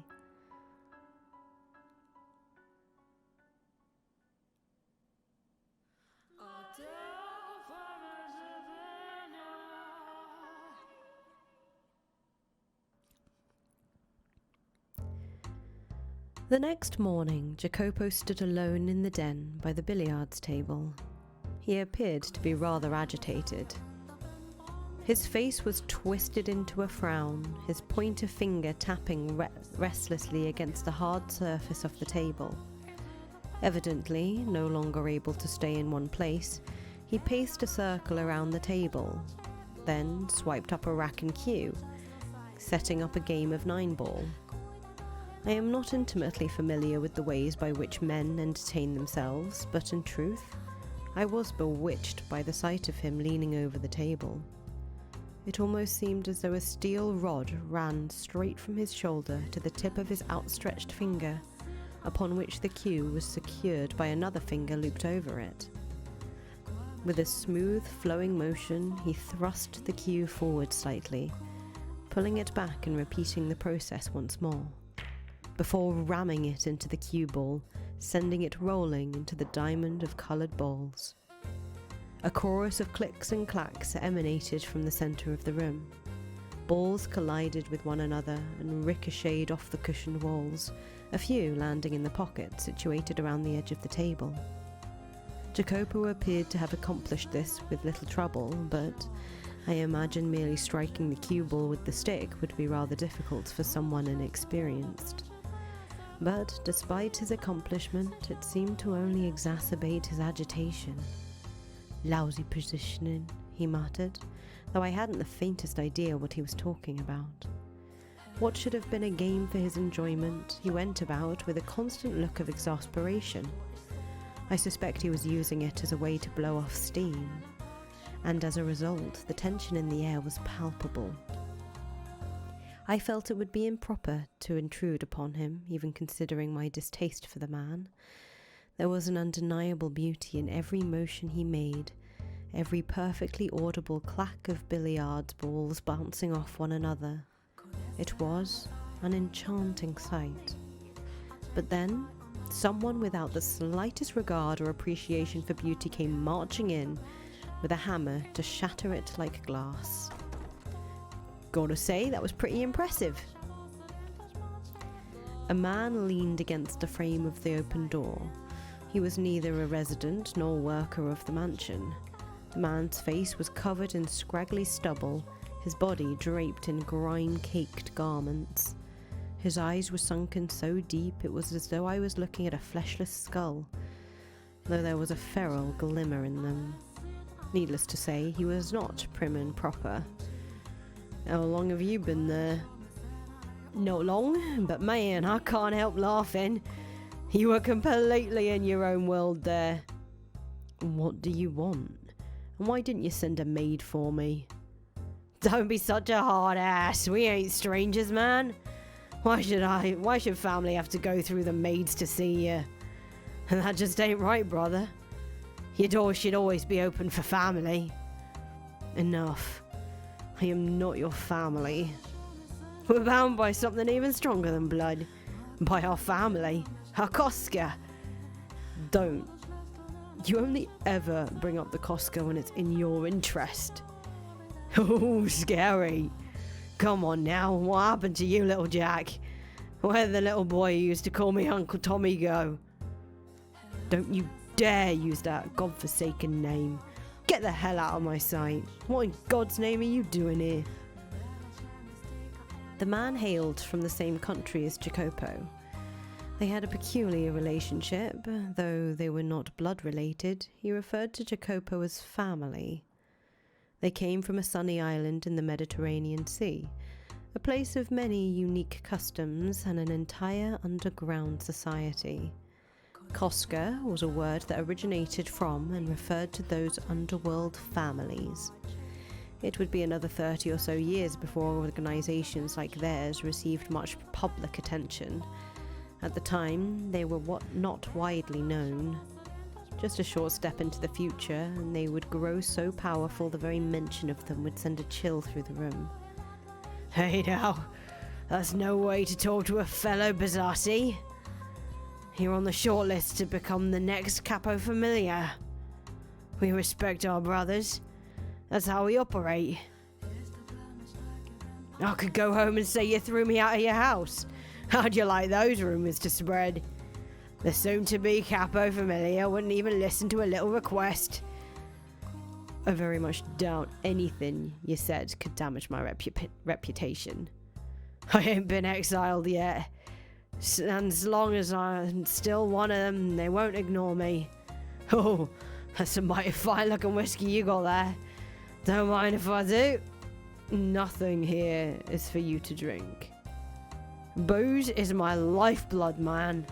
No love for a brother." "You worthless leech. It surely won't be long before you find yourself in exile. If you're lucky enough to get off the hook with just exile, that is. A child could snap that scrawny neck of yours." "If I'm gonna go, I'd rather go tied up, tortured for days, covered in tiny little cuts from head to toe." "You sick bastard. You disgust me." "Call me a carnal adventurer. I despise the mundane. Last thing I want is to go out like a wet fart. Is this what you came for? To waste my time with your insipid nonsense? Oh, hardly. Surely you have an idea what I'm here for, and how much I need. You damn maggot. A worthless leech, a sick bastard, and a damn maggot. What other names you got up your sleeve for me? You son of a... Do you honestly think this is how you ask for a favour? Whoops, excuse me. I beg of thee, O esteemed future capo familiar. I'm bone broke. Not even enough money to put bread on the table. Could you spare a little for a brother? You bought this on yourself, I'm sure. I hear more than enough stories about you, and hardly any of them pleasant. Drinking, gambling, debauchery. I'm humiliated to be in the same Costco as you. You want to make money playing, you gotta learn the game first. Says the worm who played himself into oblivion. Now, do you honestly believe I'll give you anything? Oh, but you will. You got no choice. Costco rules. You're required to help a fellow countryman. Especially considering how few of us there are stranded on this colossal landmass. You won't even notice the money's missing. It ain't because you can't, but because you don't wanna. But Jacopo being a tight ass does nothing for you. Me coming to you for help keeps your good name clean. That's the thing about being boss. You quietly keep little shits like me out of trouble. So that trouble don't come raining back on you. You do not seem to understand your place. Rather than lecturing me, you should be on your hands and knees begging and crying for my help. If that's what you want, I'll gladly comply. Happy to kiss your boots while I'm at it. Don't even think about it. Know this, there won't be a second time. I will be reporting your conduct to the family back home. I look forward to seeing how they deal with you. Just try and have a little mercy, would you? Hey, is there a maid around? It doesn't matter who. How may I serve you, master? Get a single stack from the safe. Here's the key.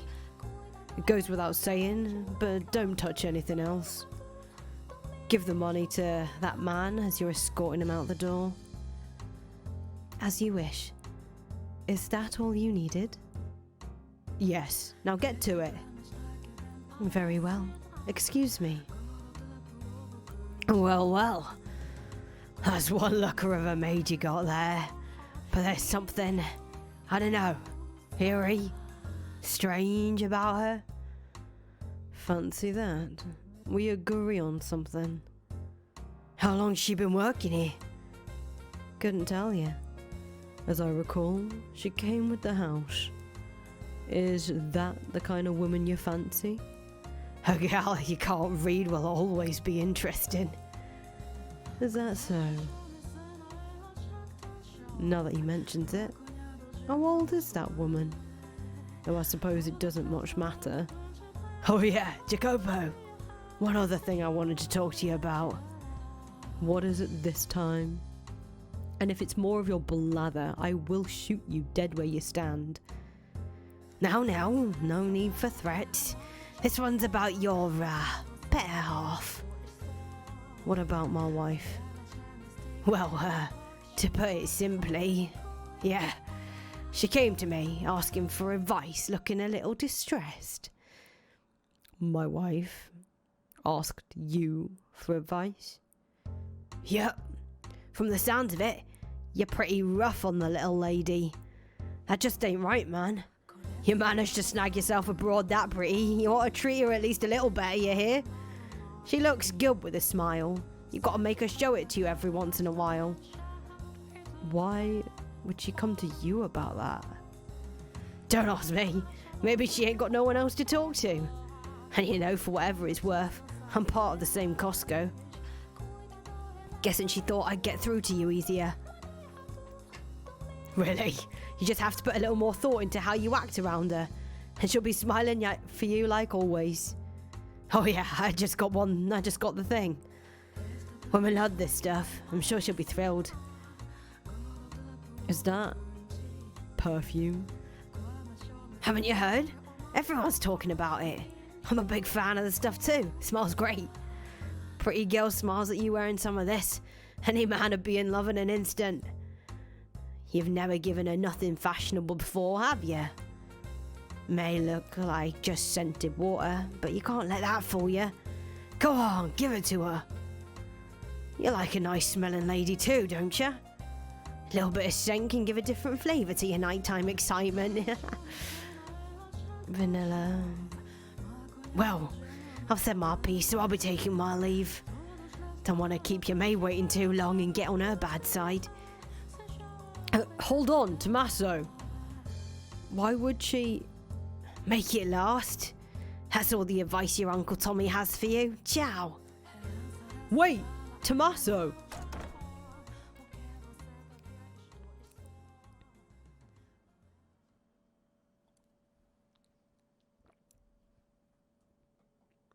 I could go after him. It would be a simple task to catch him, grab him by the neck, make him tell me where he spoke with her and what she told him. But why? Why will my legs not move? Asking him for advice, fashionable perfume, her smile. She looks good with a smile.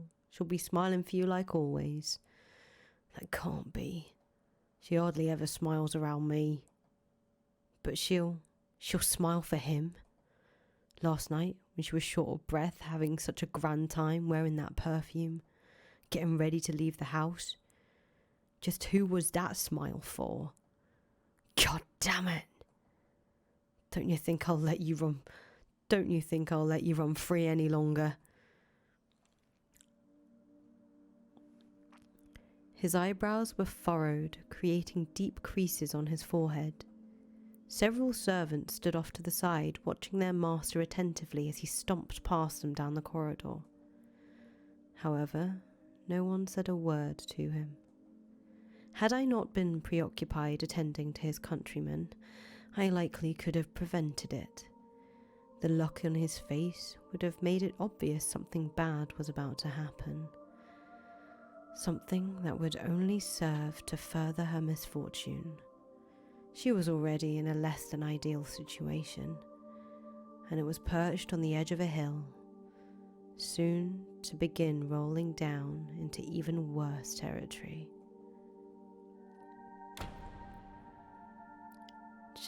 Jacopo, what's the matter? If you wanted to visit, you could have said something, rather than coming in without knocking. Is that really necessary? Pardon? Is there something you so desperately want to keep from me that I must knock before entering? That I should have to let you know in advance that I'm coming?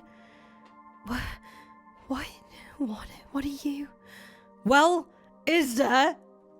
You went to talk to him behind my back, I'm told. What do you tell him? You moaned to him about my behaviour. That hurts. You told him I'm rough with you. You cried on his shoulder because I'm not nice enough. Him, of all people. Wait, Jacopo. You're mistaken. Let me... Silence. Not a word. Not a single godforsaken word. The only thing that comes out of your mouth is excuses, lies and fabrication. You put on this sweet, innocent little girl act, but what's really going through your head? Maybe I should just rip that mask off your face. Stop. Jacopo. You look down on me. Your nobility. And I'm just a nobody who married into it. No, stop. Let go of me, please. When did it start? How long have you been seeing him? Who else have you been seeing? Covering yourself in fashionable perfume and smiling, even though you never smile around me. Please, let me go. I can see it in your eyes. He's just a worthless commoner. Why? Why would you think that? Why will you not listen to me? Silence. It's all your fault. Every last thing. I tell you not to leave the house, but you do. I tell you not to do as I tell you to do as I say, but you ignore me. Every last thing you do drives me mad. I don't have time right now to deal with this, to rack my mind over you, over a woman. I don't have time for it. Why do you not do as I say?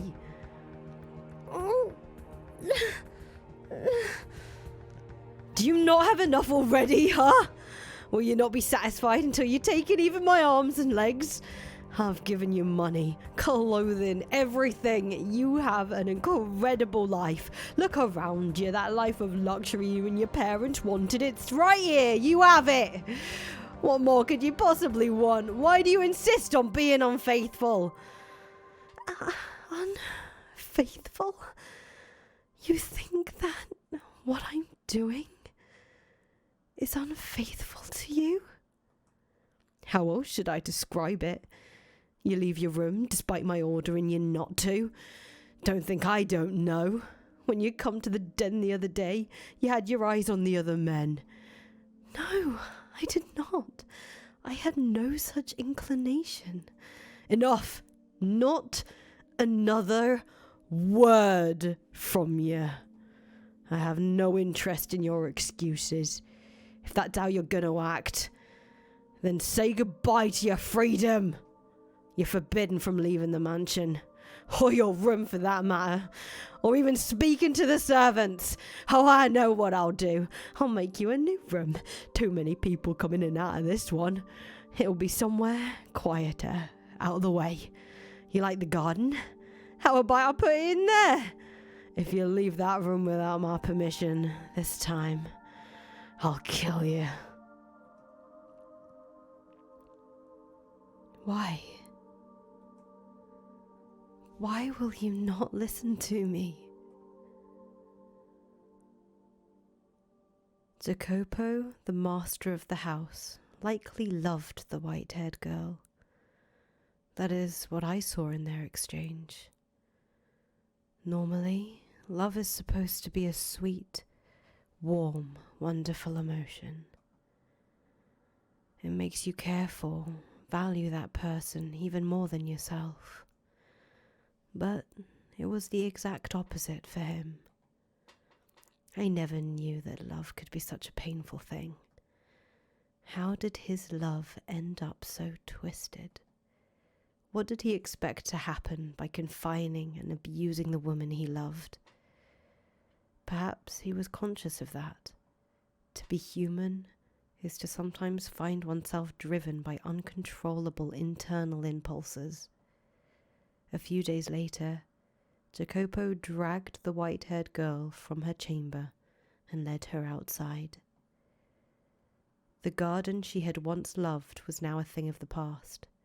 It had become a dreary space, nary a rose in sight, and being taken there did nothing to improve her mood, only sadden it further.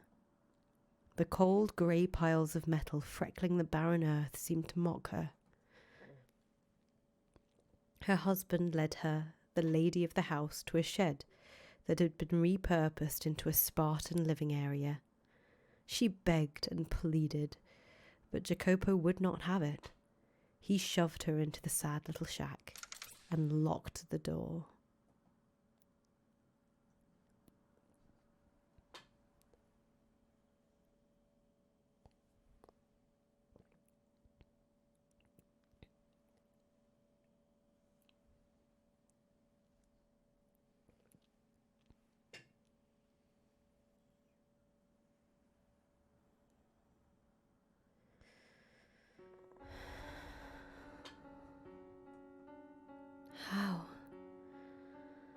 How did things end up this way?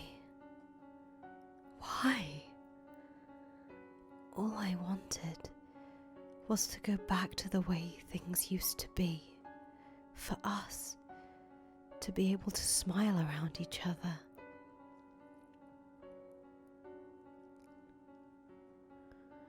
It had been several days since Jacopo had locked her in the shed, and to her day-to-day life was only growing more arduous. She was under constant surveillance. The door was only unlocked to deliver her meals 3 times a day, and despite what an unfortunate situation their employer's wife found herself in, the maids chatted and gossiped and giggled freely. Not even in the shadows, out of her presence, the tactless young maidservants whispered directly to the white-haired girl when they brought her meals. "Look at you, madam, caged away like a cow." I could almost hear the sound of cracks forming in her heart. I imagined she had gotten to the point where she was having difficulty merely holding herself together. She had done nothing wrong, and yet she was forced to live this life of insults and mockery, of ridicule. The only reason her tenuously held together spirit did not completely shatter was because she still had her one and only ally. The maid Maria volunteered to attend to the white-haired girl. Maria took over the duty of delivering her 3 meals, meaning the other maids stopped coming by, and that relieved the white-haired girl's mental and emotional stress considerably. Maria became her sole conversation partner, her sole companion. She did not leave as soon as meals were finished, instead remaining in the shed with the white-haired girl for some time.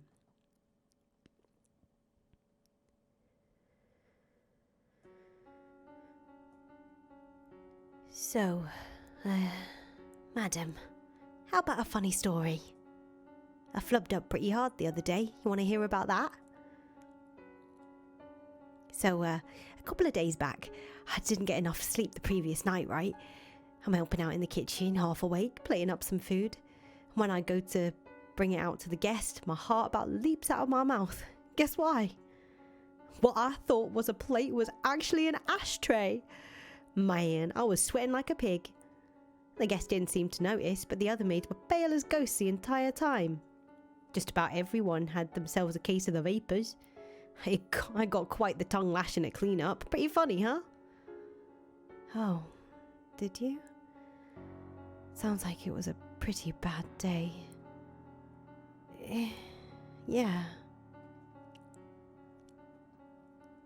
Hey, madam, I know there's not much point in telling you to cheer up right now, but I'm sure he won't keep you locked up forever.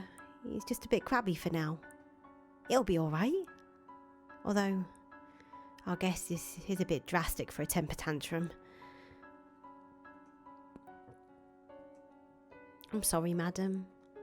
If only I had pushed him a bit harder. If only I had a little more influence, you might not be in this situation. I thought I could be of some help, but I guess I'm not doing a great job of that. Of course not, Maria. You absolutely are.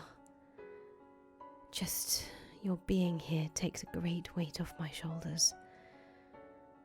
Still though, I feel so worthless. Because I'm just a maid. I can't set you free. It's okay. I am used to being imprisoned. What? What do you mean you're used to it? He never locked your door before. You're right. I am not sure why, but I feel as though I have been in a similar predicament before, lacking freedom and contact with others for a long stretch of time. I'm sure it's simply the exhaustion getting to you, madam. No one should ever be used to living like this. Yes, I agree. And I pray things go back to the way they were soon. Has getting mad at him ever crossed your mind? Getting mad? Yeah, you know, when he yells, you yell back. Let him know when he's wrong. Never considered doing that? I guess you're not the one to get angry, madam. Which would mean you're a better fit for the Holy Mother than me. Oh, no. I do sometimes want to get angry. To tell you the truth, it's almost always going through my mind how, if I did raise my voice, perhaps he would listen to what I have to say. But when I'm standing there in front of him and he starts shouting at me, I freeze up and end up not saying a word. I'm just such a pitiful woman. Everything about me. When I need to speak up most, to stand up for myself, I cannot. Oh, don't look so down. That's not a bad thing. It's just got you in a little bit of a pickle right now. But I'll clear everything up with him, you hear me? In my mind, your modesty is a virtue. And the more I think about it, I can't even imagine you screaming. I like you better the way you are, reserved and ladylike. You can leave it all the yelling to me. I'll do whatever I can to help you, madam.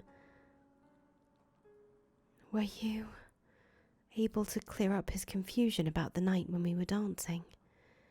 Oh, about that. Sorry, he just wouldn't hear it. I see. But I'm not throwing in the towel. I'll keep trying, as long as it takes. So... Say, Maria, could I perhaps ask another favour? Huh? Yeah, sure. Let me have it.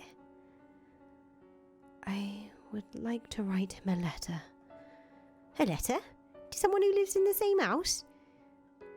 Yes. Hastings Stand. I cannot simply go visit him on a whim.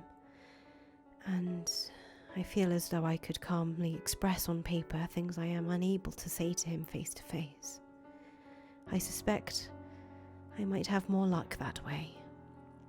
I also believe he would be more likely to maintain his composure reading my thoughts in a letter than hearing them from my mouth. With it, I can clear up all the confusion, and things can go back to the way they were. A letter, huh? Interesting.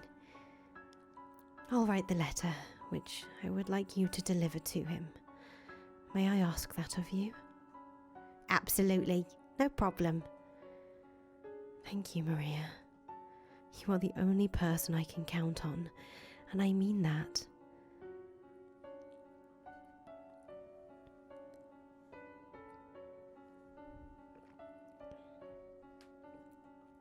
Why? How did this happen? Why would she betray me? I wanted to give her a decently happy life. I didn't want to get violent with her. Yet when I saw her face, when I heard what she had to say, I couldn't restrain myself. I guess what it comes down to is that no matter how you dress it up, I'm still a Bizassi. There was never any way for this bloodline to give that girl happiness. God damn it. Why am I fretting over this nonsense? And I'm supposed to be the future head? An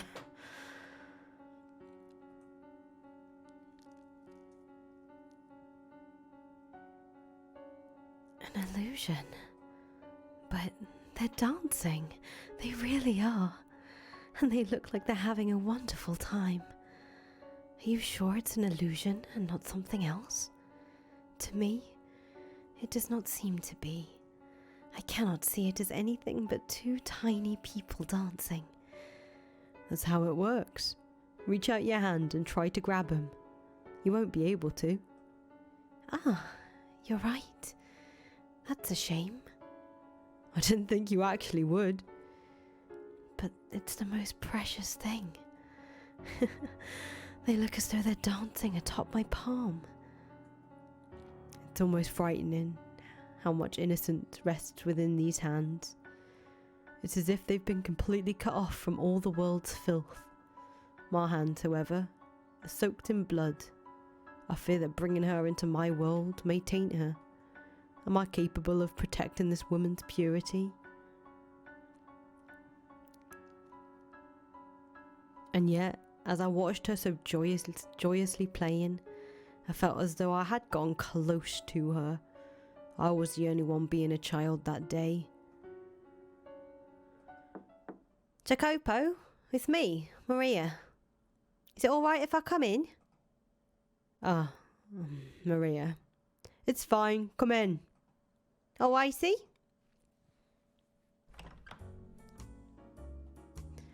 Colour me surprised. I didn't think you'd let me in. Have I ever denied you access to my room? Nope, but you've been looking pretty glum lately. I've never exactly been a cheery man. Ha, true enough.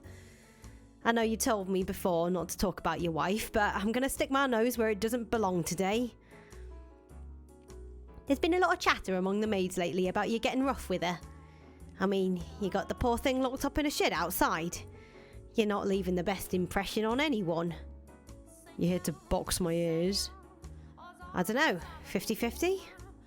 The other half is, I'm concerned about you. I know you're not the kind of man to threaten someone without a good reason. You're not. I thought you were friends with her. I am. And it hurts seeing her in so much pain. Then why has that not changed the way you act around me? I would think you'd be scorning me with the rest of the maids. Oh, I see how it is. You don't trust me. And we've known each other for so long. This isn't a question of whose side I'm on. You're in pain too. I can see that. You've always bottled things up, kept them hidden. You're too proud to rely on others. But you should probably vent to someone before it reaches the point where you no longer can. Say, Jacopo, do you remember the promise we made a while back? How far back? Back when you were still shorter than me. You were 14 and I was 12. I had to leave town and you came to see me off. Quite frankly, I didn't think you'd come. I was surprised, even if I didn't show it.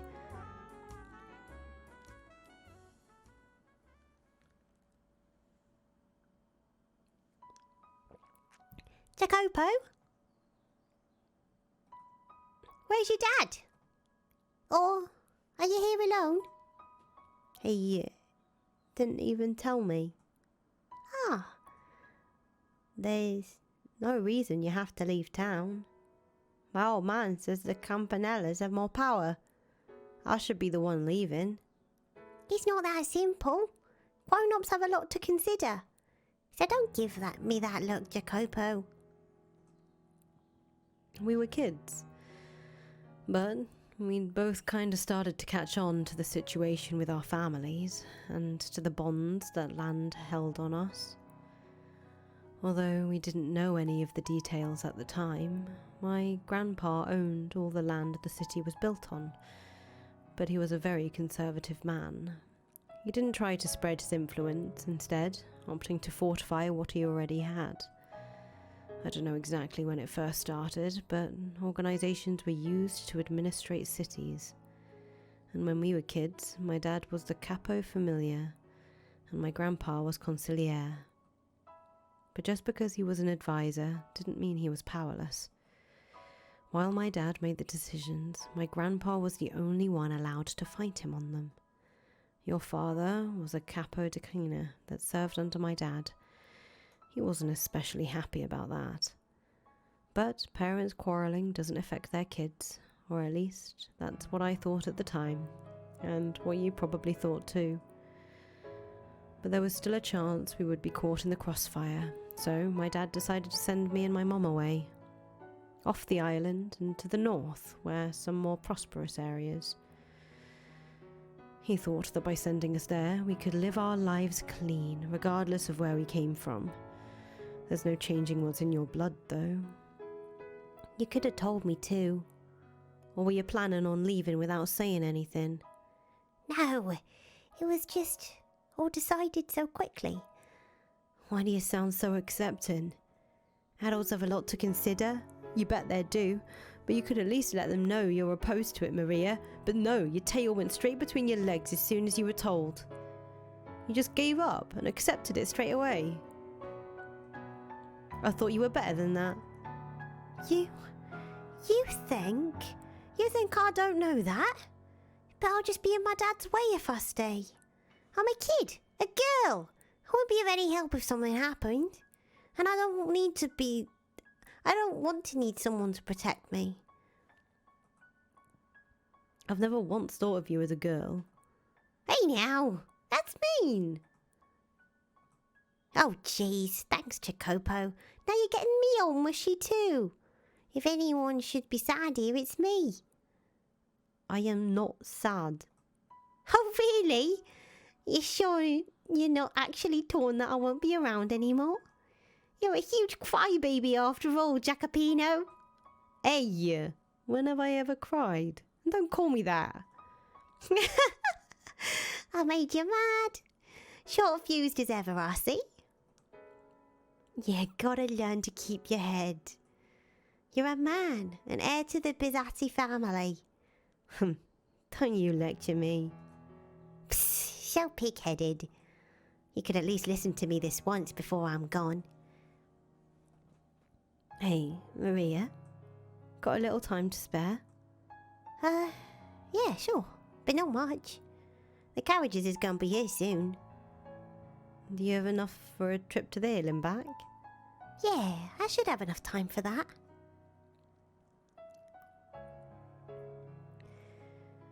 Because of our families, we weren't really able to get along with the other kids in the city, so we played a lot up on the top of that hill.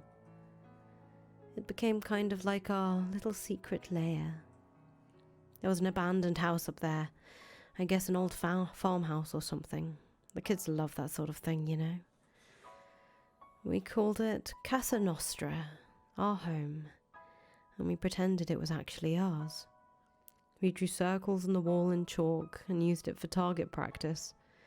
We brought up a bale of straw and used it to make makeshift beds. When either of us got into fights with our parents, we'd stay the night here instead of home. In retrospect, I'm sure they knew where we were going and just let us do our thing. Oh yeah, there was this one time we were playing and a huge storm rolled in, trapping us up there. The wind wasn't just howling, it was screaming bloody murder. It was blowing so hard I thought the house might fly away. As I recall, you were crying that night. Hey, Nero, you here to see me off too? Ah, there you go, wagging your tail with that dumb look on your face. You have no idea what's going on, do ya? It wasn't just the two of us who made Casa Nostra our home base, though. There was one more, a stray, black dog. I'm pretty sure it didn't have actually black fur, though, and it was just really, really dirty. Of course he doesn't. He's a stupid animal. Hell, don't talk about him like that. He's one of us. What were you planning on doing about Nero? Just leave him behind? Nothing else I can do. Can't bring a dog in a carriage. Besides, you're here, so it'll be fine. You take care of Nero, all right? He doesn't like me. You're the only one who can take care of him. Maybe so. But I'm not coming back. You'll starve to death if you don't figure something out. He's a puny runt. I doubt he could win a fight in for scraps. Come on, do it for me. You said you won't be coming back. Did you mean that? Are you absolutely never returning to this town? There's no telling what may or may not happen, so it's best not to get your hopes up. Better than that. Better that than the pain of getting let down. Well, I've turned into quite the cynic, huh? Maybe if I'd been born into a more normal family, I'd be in my room in a pile of dolls right now, my head in the clouds. Can't imagine you doing that. Nor do I think that's normal. Well said. Oh, hey, stop that, Nero. Quit licking me. That tickles and you reek. Maria? What is it? Come back. I don't care if you don't know when it'll be. Just don't say you'll never return. No one knows how things are gonna end up. Maybe my old man will gain more power, or maybe yours will. If things continue as they are, it'll be your old man. Then, down the line, I will be work in service of the Campanella family. And that's just fine by me. But even if that's not the future that lies ahead, I promise I will make a place for you. So, Maria? Question? Do you have a crush on me? What? Kidding! I'm just kidding. No need for conniption fit. I was just playing around. Here I am trying to have a serious conversation and then you... Listen to me. I don't have any of those, those kind of feelings for you. I consider you a lifelong friend. My one and only friend. That's why I came to see you off, and that's why I'm telling you this now. Whether you're a girl or a boy is irrelevant. Friendship lasts much longer than something so fanciful as romance. Am I wrong? Don't laugh, damn it. It's humiliating. I'm not laughing at you. Yeah, we've always been on the same page, Jacopo. Maybe we did fight a lot, but there wasn't one we didn't get through. No one else understood just how lonely it was wearing a mask for all the other kids trying to fit into their happy little circle. We couldn't afford to be found out after all. Neither of us had any real allies, except for each other, of course. Nope. I'm glad I got the chance to play with you. If you hadn't been there, I probably wouldn't have bothered caring for Nero either. It was too funny watching him chase you around. You're a sick girl, Maria. So hey, Jacopo, this place will still be Casa Nostra even after I leave, right? You won't do anything to it, will you? Of course not. This is our home. That was always the plan. Right, thanks. Though, after being all nice is kind of creepy, Jacopo. It's not going to start snowing, is it? How rude. Well, if you're going to be like that, I'm not sure I want to give it to you. Huh? Give what? A present? You should have said so sooner. Gimme, gimme. You don't have a shred of tact, do you? What's it matter? Come on, what do you bring? Let me have it, soldier. Oh, Maria. Consider this a temporary parting gift. You've been wanting one of these for a while. Oh, is that a cartridge? From a Colt Navy? No way! Did you swipe it? I'll probably catch hell for it too. Wow! Wow! This is amazing! I always wanted to get my hands on the real thing. This is from the one hanging up in your house, isn't it? The one your dad was bragging about.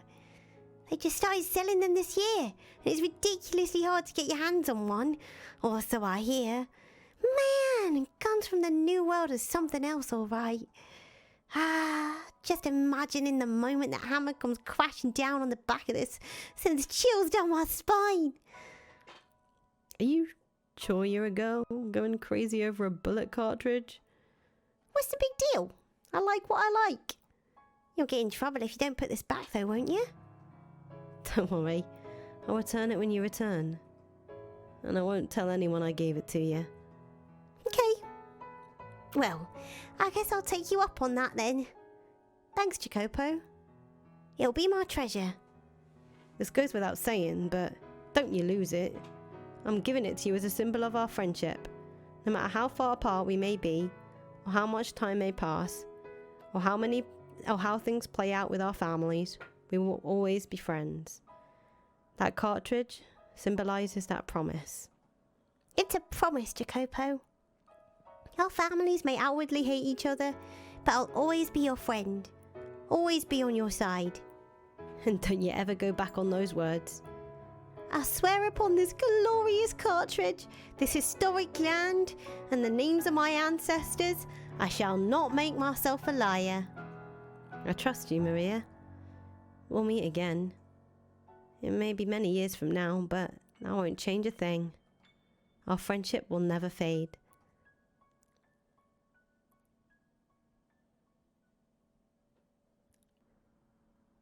God, you were adorable back then. And short to boot.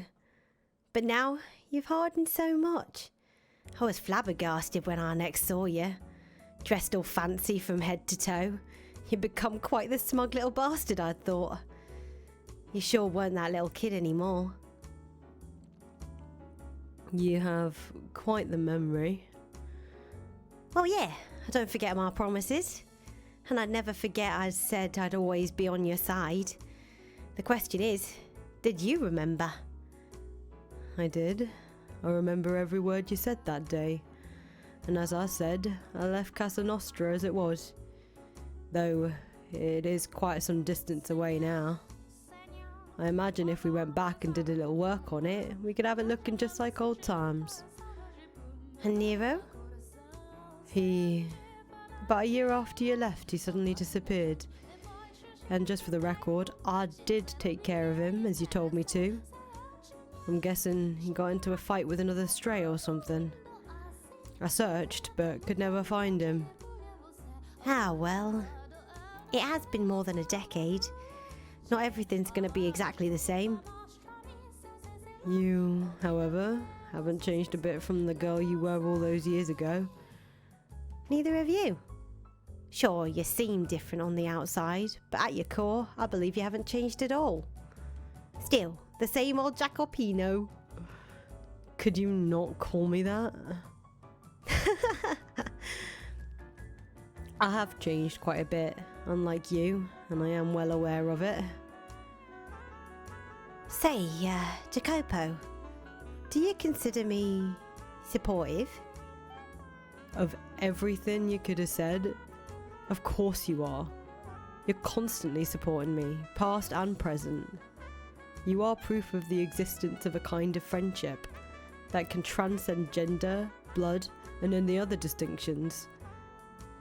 You know, it's honestly kind of bizarre to see you without a stick up your ass. Wow. Harsh words. Come on now, hear me out. You almost had me blushing there. Anyway, before you put that stick back up there, tell me something. Am I still your only ally? Of everyone in this mansion, am I the only one? Yeah. If she would, at least have a little more. The madam? I didn't actually intend to treat her like that. Believe me, Jacopo, I know. I mean, from a girl's perspective, what you did is pretty awful. But hey, I'm not a girl. According to you, anyway. I will always be on your side, no matter what. God, I feel as though I'm being consoled. That's what I was going for. I should have never opened up to you.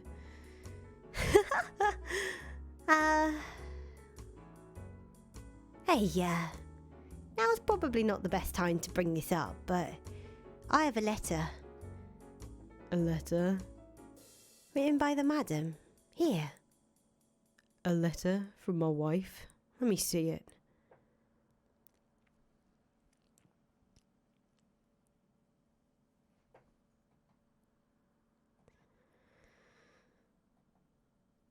What the hell am I reading?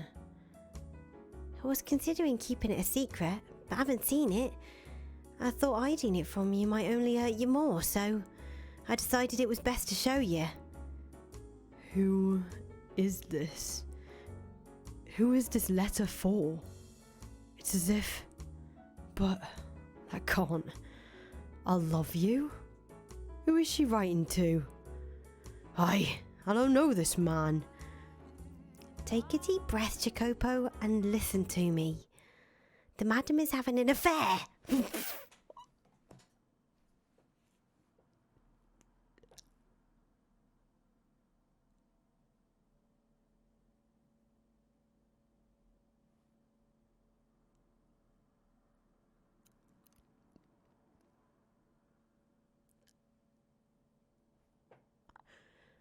I haven't changed a bit. If you seriously believe that, then I've got news for you, pal. Anyone who acts exactly the same as they did in the past is doing just that, acting. Much like I do around you. Our friendship will never change. Ha! What a fucking joke. You picked up the wrong girl to put your trust in. And they call you astute. Can you taste the fucking irony? Well, that just makes things easier for me. But my God, it's suffocating playing the good girl. That stupid, cheerful little ray of sunshine, Maria. Ugh, sickening. On the other hand, the payoff is fantastic. I can't stop. God, watching him lose his cool was incredible. My sides hurt just thinking about it. You're telling me she wrote this? Who else could have written it? It's in her handwriting. Why? Why must she continue to betray me? Has she not taken enough already? What else could she possibly want from me? I told her to stay away from our gatherings and had the rose garden torn down. And yet still, she finds other men.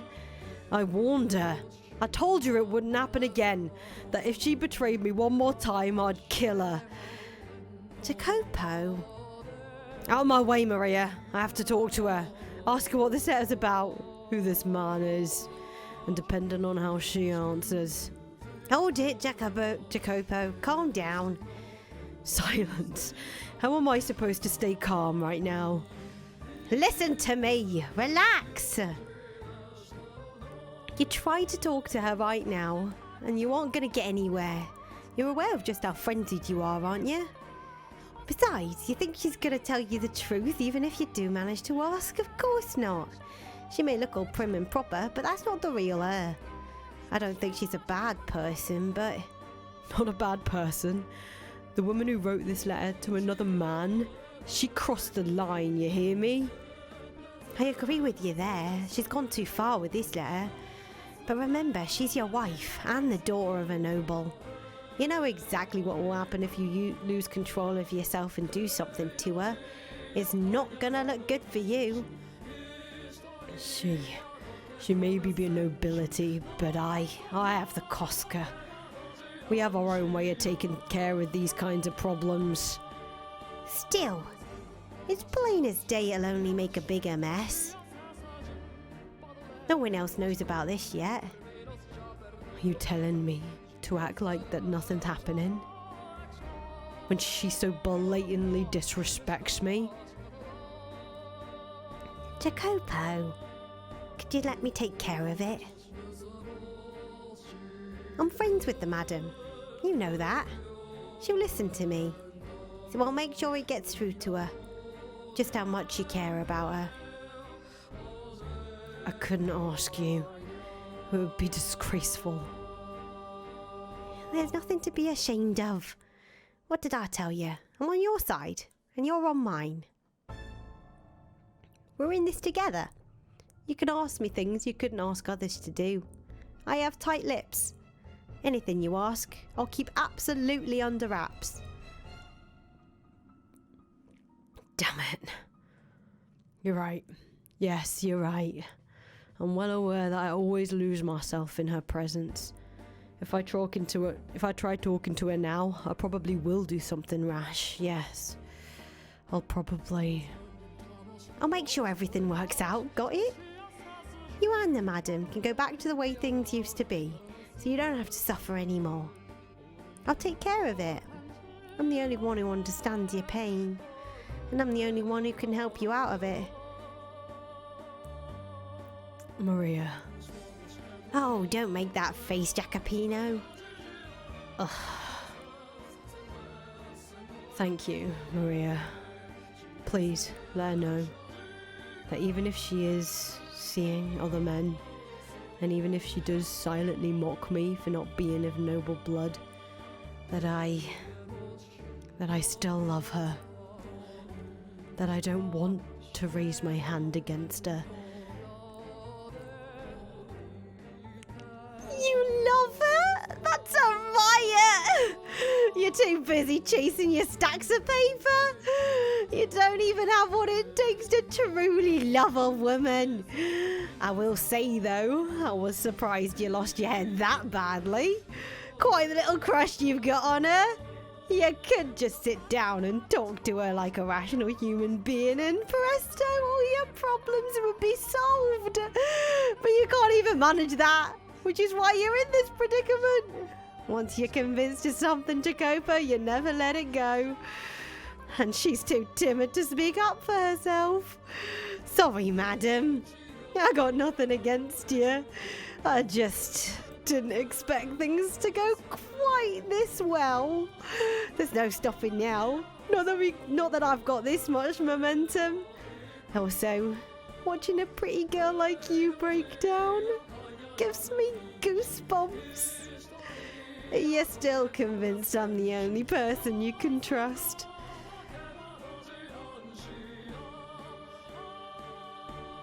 How did he react to the letter? Well, yeah, about that. Would he not take it? Oh, no, he took it. Just, don't feel too bad about this, madam. He, said he's too busy with work and tossed the letter aside. I told him to make sure he writes you a reply, but he hasn't gotten around to it at all. I see.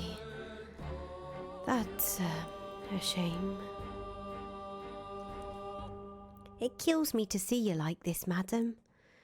I don't get why he has to be so heartless. Not even taking a little bit of time out of his day to read the letter you poured your soul into writing. It's unacceptable. I'm sure he really is busy. He did not throw it away though, did he? I imagine he means to read it when he has more time. Madam, after everything is done to you, you still think he means well? I have faith. My timing was poor, that's all. I believe in him. I believe that the day will come when he gives me his attention again, as he did before. Madam? So, could I ask you to believe with me, Maria? To have faith that he will one day once more show me his love, and that mine will reach him. Something tells me that it will all work out if you pray for it. Yeah, okay. If you're fine with me praying, I'll pray. I'll get down on my hands and knees for you, madam. I have faith. Thank you. I would like to write another letter. When it is complete, could I ask you to deliver it to him? I'll give him as many as you want. As many as it takes for you to get through to him. You really ought to learn not to be so trusting, madam. Take a real close look, and you'll see exactly who it was that ground your happy little life into dust. Thank you, Maria. I'm the reincarnation of the Mother of God. Oh God, I can't hold back the laughter. This is a stage of my own creation. We didn't have enough actors, so the playwright had to take a role on herself, but that only adds to the excitement. Yes, this is my masterpiece. You're just ignorant puppets dancing to my tune. From the first shot to the last, blind to whose finger is sitting on the trigger. Listen to me, Jacopo, and try to keep your head. I saw the madam meeting with another man behind your back. You know the arch in the rose garden? The far side, out of sight from the mansion, making it a perfect place to hide. I saw her back there. From the looks of it, the madam is having her meetings with one of the men who comes to your business gatherings. And they don't act like they're just friends. But just to be clear, I don't have any solid proof. So it'd be best if you didn't mention this to her yet. You wouldn't want to start throwing around accusations only to find out too late it was all a big misunderstanding. I'll get to the bottom of it, so I think the madam might have her eyes on several men. Being a woman, you know, I can tell these things. She's given these suggestive looks, but to whom I can't pinpoint. A lot of people come in and out of this house after all. What? You want to keep her from leaving her room? That might be for the best. With so much going so well, it makes me think even God's on my side. They could just talk it over with one another, but they won't. And they're in deeper and deeper shit for it. You're the only one I can trust, Maria. And the time in that night, my God, it was perfect. Hey, Jacopo. I could just be misreading her, but something seems off about the madam. Like she's been on edge or something. I tried to egg her into revealing what was going on. She let slip she might be going out somewhere tonight. She's not going with you, is she? You were going out to survey a construction site today, right? Then I'd suggest you get that quickly taken care of. I don't. This time of night? Yep, and since it's so late, no loud music. All you get is a little whistling, courtesy of me. But this room is too small for... We'll use the great hall. Wouldn't that put us in everyone else's way? He would probably complain about the noise too. No need to worry. Jacopo's out inspecting some factory or something today. After that, he's got a meeting, so he'll be staying the night elsewhere. I thought you would not be back until tomorrow. And how would you know that? No, forget that. Does my staying the night elsewhere have any effect on you? You were just waiting for this opportunity, weren't you? No, what could I possibly want you out of the house for? I'm sure you know better than anyone. What? What is that smell? Perfume? When did you get perfume? And I have to say, you seem to be having quite the time. Look at you. You out of breath, red as a bee. I made the right decision coming back. Where the hell were you going? I'm sorry. This is all my fault. If I hadn't asked you to dance, and me bringing the perfume only made things worse. No, you need not feel bad about anything, Maria. Everything you did was with my best interests at heart. She doesn't even disrespect me in the slightest. And I was able to put that perfume to great use. That money-sucking leech Tommaso showed up at the perfect time too. I'm pretty sure that's when Jacopo started getting actively violent. A jealous man is a wonderful thing, always imagining the worst and making matters worse for it. Wow, is that you, Tommaso? It's been so long. What brings you here? Oh, lucky who it is. Little Miss Campanella. There's a surprise. Didn't expect to see you this side of the Great Blue. Oh, you know, I've been giving Jacopo a hand. Oh, well, colour me surprised. Colour me impressed. After what happened, I wouldn't have thought you want nothing to do with him. I was between our parents. Jacopo didn't have anything to do with it. Well, it would sure be nice for all your younger generation to go through life without nothing to spark that kind of power keg. Not that it's my place to talk. No need to worry yourself about any of that. So, what brings you here, Tommaso? I'm a little, you know how it is. Having a bit of trouble staying afloat. Yeah, I see. So you're here to beg for offerings. Pretty shameless, Tommaso. No point in having shame if it ain't making money. Toss it out with the chamber pot. Might make things easier if I just quit being human altogether. Are you that hard for cash? Unfortunately, numbers are supposed to go up, but for some reason they ended up going down instead. It might be best if you kick the gambling habit.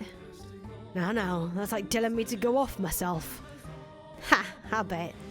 So, say, Tommaso, maybe I could pitch in a bit too. Oh, you mean it? That'd be a huge help. There's seriously not a scrap of shame in you. However, in exchange, I'd like you to do something for me. Someone whose face needs a visit from our fists. Depending on the number, I could also possibly cut them into chunks and toss them into the ocean. Whoa, whoa, whoa. Keep it clean. I'm not asking you to do anything like that. What is it then? Something a lowlife like me can do? It'll be easy. And it's nothing bad either. You're gonna go talk to Jacopo, aren't you? Well, there's something I'd like you to tell him while you're at it. You know he's married, right? He can get pretty nasty with his wife, though. So? Sounds like she got it rough. She does. And she is religiously devoted to him, too. I've been trying to nudge things in the right direction to get her back on good terms with him, but I haven't had much luck. Ain't that something the two of them should work through? Normally, yes, but it's reached the point where I can't bear to sit back and watch anymore. I don't like seeing the two of them in pain. I want to do something for him. How noble. You're pretty devoted yourself, little lady. I'm not important right now. Just doing the right thing. But the thing is, Jacopo won't hear a word of it. I figured maybe you, being a man, might be able to get through to him a little better than me. Doubt he'll listen to me either, to be honest. Come on. You used to be really close, though. And I doubt he hates you. I wouldn't be so sure about that. Anywho, talking's something that anyone can do. So what do you want me to tell him? I need you to give him a bit of a scolding. Tell him the madam came to ask you for advice and that she accidentally let slip that the way he treats her day to day causes her grief. I've never met this wife of his before, you know. It works even better that way. She's so downtrodden she can't talk to anyone about it, and she thought it maybe you, being family, might be able to help. She's never met you, but she's still latched on to a ray of hope. And I'm sure when Jacopo finds out she brought it up with family, he'll know he can't keep mistreating her. Things like this, they hit home harder than when they come from someone on the outside. You make a decent point. Just remember, little lady, all I can do is bring it up with him. Can't guarantee it'll change nothing. That's all I need you to do. Thanks a bunch, Tommaso. Oh right, one more thing. This is some perfume that's grown quite popular recently. Ask him to give it to the madam as a gift. If he won't take it, you keep it. Give it to another woman, sell it, whatever you want. Perfume, eh? Very thoughtful of you. Women do like getting gifts like this. Yes, we do. If big bad Jacopo gives us some of that, they'll be lovebirds again before you know it. I'm sure of it. Never thought the day'd come when I got to play Cupid. Now I'm starting to get kind of psyched about this. Stay focused, Tommaso, and thanks. Also, you didn't hear any of this from me. I'm fine just pulling the strings from the shadows. Their relationship is in complete shambles. And Jacopo still insists he fucking loves her. And the madam says she still believes in him. Seriously? How stupid can you be? Poor Jacopo and poor madam. Now then, let's see where this boulder rolls to next. And how far it keeps rolling. Naturally, I'll be nudging it along its way. Because after all, a play lives or dies by the director's hands.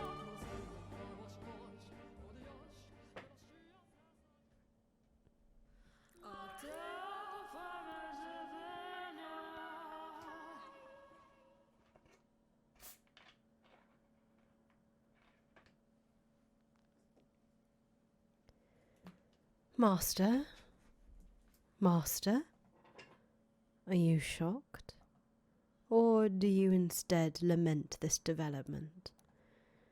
I was deeply sorrowful, though to a lesser degree about Maria's true intentions and more my shameful inability to recognize her machinations. At the time, I too believed that Maria was the white-haired girl's one and only ally. It was not until everything had drawn to a close that I discovered the truth. Then, I now know how the tale ends, you say? Yes, that is correct. Well aware that it was not the case, I told you the story in a way that suggested she was on the white-haired girl's side. Oh my, I wonder if that constitutes lying to you, Master. I merely wanted to present the events to you in order, starting from the beginning, when Maria's ill intentions were still veiled in shadow. I wanted you to know the same feeling of consternation I had experienced.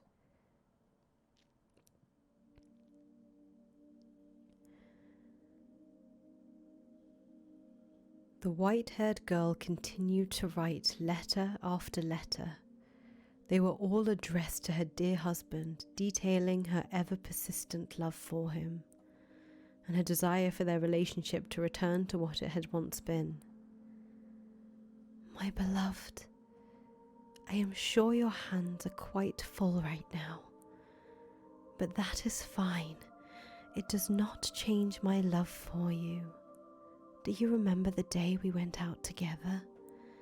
That was perhaps the most wonderful day of my life. I had a truly incredible time. I still treasure the gift you gave me, for it is the one and only present I have received from you. That reminds me, Maria tried to teach me how to dance. I doubt I will ever progress beyond being laughably bad, though. It would be nice if someday you and I could dance together. Perhaps when you have a little respite from work, we could go out again, maybe take a carriage somewhere a little further away, and we could dine at a restaurant more to your liking. Although, I think the cuisine at the other restaurant was exquisite, personally. Do I perhaps have an unrefined palate? Maria altered the letters before delivering them, however. She changed the addressee from Jacopo to another man. She would cut away the top of the page with Jacopo's name on it, and in the space below, write a different name. She could not have mimicked the white-haired girl's handwriting for the full length of the letter, but Maria could make a single name look adequately similar. And it would, after all, be quite difficult to notice minor discrepancies in such a small quantity of text.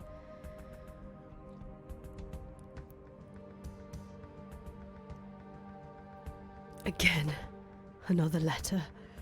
Why does she keep writing these? To Jacopo's eyes, the modified letters looked like professions of love for another man. The more she inscribed of her feelings for Jacopo, the greater the turmoil grew within his heart. Even though her love was directed toward him. I can't believe what I'm reading. A restaurant more to your liking? I knew it. You have been going out with other men, all the while pretending to be chaste in my presence. I still treasure the gift you gave to me. God's sake. You have to be fucking kidding. But I've ensured she can't leave that room. She'll never see this man again. In time she'll let go. So will he. Listen to me, resigning myself to hope that everything will fix itself. How did I end up like this? Such a pitiful man I've become. On the surface, Maria acted quite heartbroken at the sight of their suffering. But when she returned to her room, the walls echoed with her cackles. She derived a great deal of entertainment from their squirming. The more they writhed in anguish, the deeper her satisfaction grew. And both the white-haired girl and Jacopo continued to place their confidence in Maria, the one responsible for everything.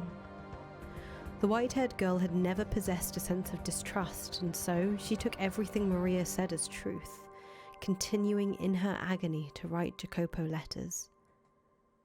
Letter after letter after letter. My beloved, are you still tied up with your work? It has been some time since we last saw one another, so I know not what you have been doing of late.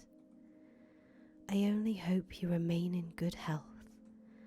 I would, if possible, prefer to tell you everything in person, but I do not have the courage, so these letters are my only option. Am I adequately expressing my feelings, my love for you? If you have the time, I would appreciate a response. You're never gonna get a response though. Not as long as I'm intercepting him. There's no way I'm allowing these, or your love, to get to him. I could just stop reading him. It would certainly make things easier. But if I don't, my imagination will run wild, fantasizing about her writing to this other man and what she might be putting in her correspondence. It would be better off knowing the truth and torturing myself with that fantasy. It's the better option. Jacopo accepted every letter Maria delivered without fail. He would merely nod as he accepted it, his face contorted in discomfort, and then pore over the text when he was alone. I assume he did not want her to see his heart sinking into darkness. Had he put his trust in his wife rather than Maria, he would have been almost certainly able to realize the letters were directed at him, despite the altered recipient name.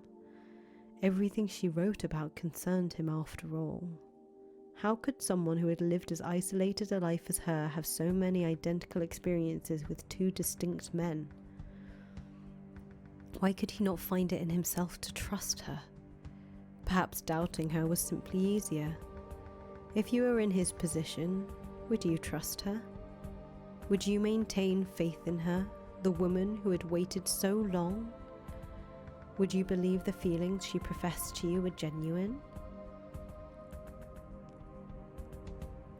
She continued writing letters, day after day, week after week, without hiatus.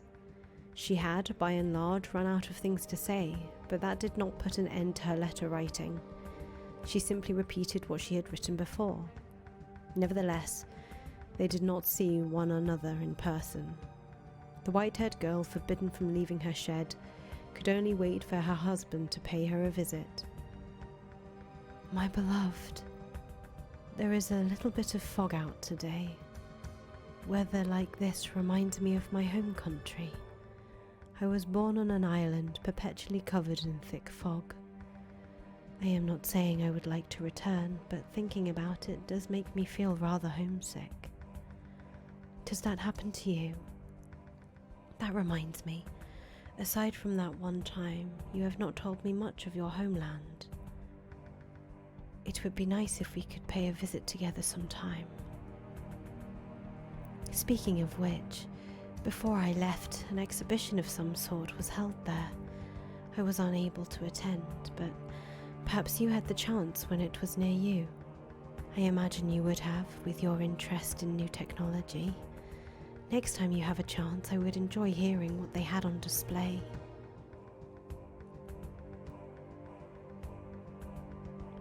An exhibition?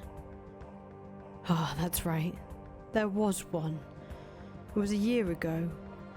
Got quite a bit of attention since it was supposed to be held in Paris.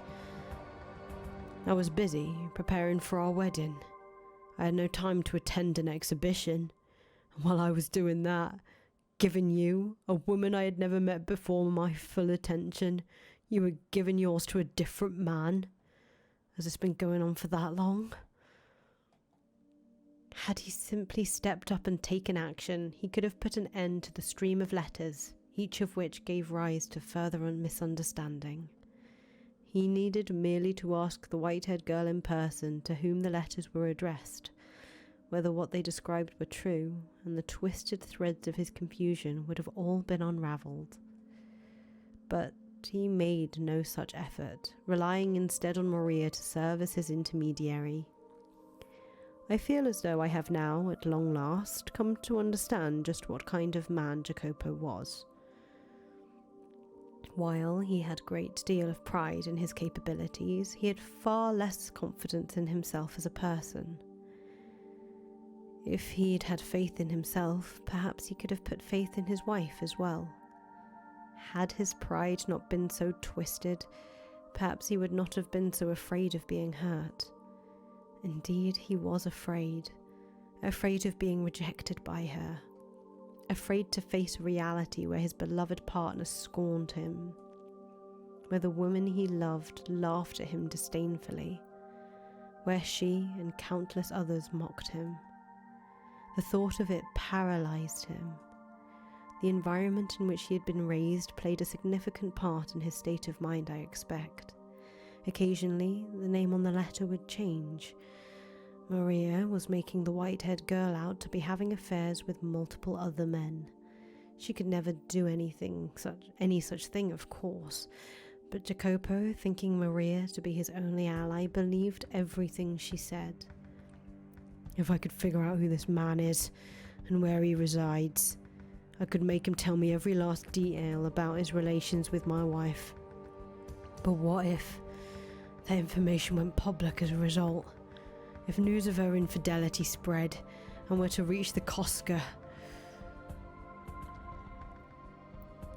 The fate of the Bizzatis is in your hands, son. There's a limit to what we can accomplish on this tiny island. If we don't turn our attentions outwards, we will wither away and die. And not just this family. This whole land will find itself famished and emaciated, defenseless against invasion as we waste away. I won't stand by and watch my own land crumble. Sure, our methods may be cruel and not always worthy of praise, but they'll produce an undeniable result. The unfortunate thing is, the previous Capo Familiar was an incredibly reticent man. It took all he had to merely preserve his small chunk of the world. But I'm not like that, and neither are you. The most I can do is lay the foundation to make it easier for you to work, which means everything rests on your shoulders. Both the future of the Bizzatti family and the future of this country. It all falls on you. The marriage is happening too quickly. It would be madness not to hurry given the circumstances. You should be well aware of that. We need the Bizzatti name climbing the social ladder in short order, or we're going to have everything ripped out from under us. If the woman isn't to your liking, you can find another one that is. She's only going to be your wife in name. But listen to me, son. You must not allow her to fool around. What are the most vital things to have in our society? Money? Power? Yeah, those are important. But what matters most is respect. No one's going to follow a Capo Familiar they can't respect. They'll try to undermine your authority. Once someone deems you weaker than them, courtesy goes out to the window, and that's a judgment that's near impossible to overturn. Betrayal spreads like a fire through a forest, and once that flame's lit, the both of us come crashing down. You must not let anyone look down on you. You must not let anyone think you're the kind of man a woman can walk all over. If by any chance your fiancée is ever unfaithful to you, kill her before anyone finds out.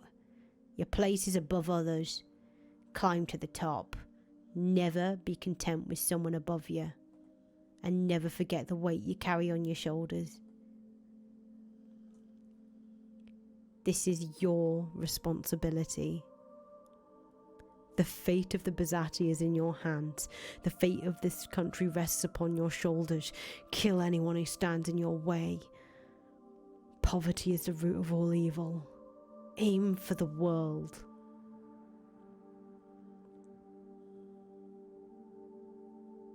I must keep intercepting her letters.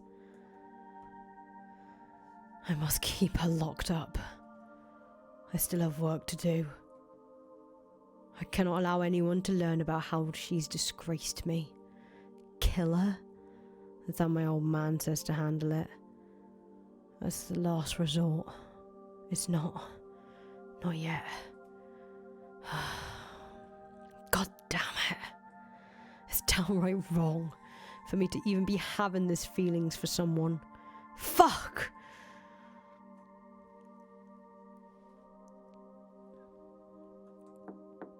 Master, your carriage is waiting outside. How are you coming along? Coming along? Oh, that's right. I had an inspection scheduled today. I'll be right out. Have 'em wait.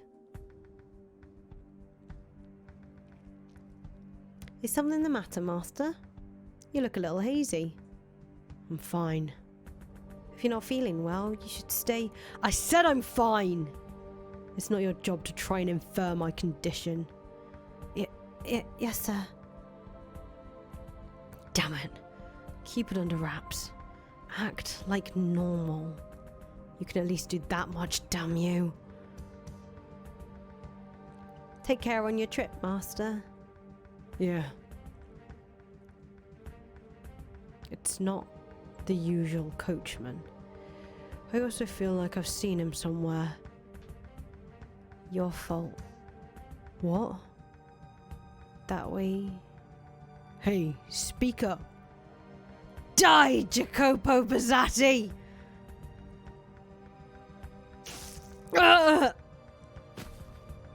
Master?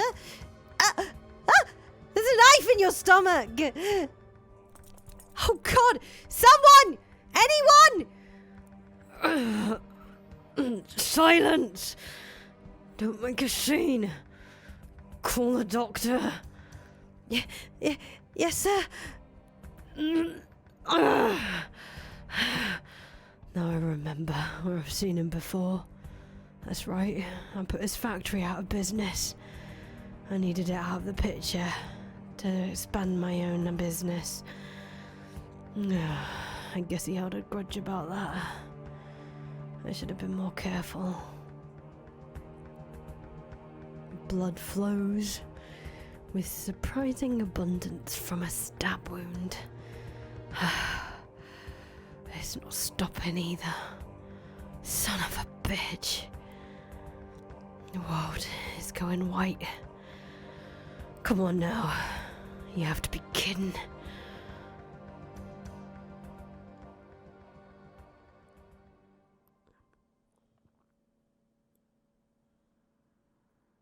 I know very well what kind of man you are. You wouldn't hesitate to lead a blind man off a cliff if it furthered your own goals. You make money off others' lives. You stand upon a mountain of corpses, cackling at everyone below you. For a man like you, love comes as naturally as flying. Guess what? You don't have any emotions. And you never have. You've always been this way.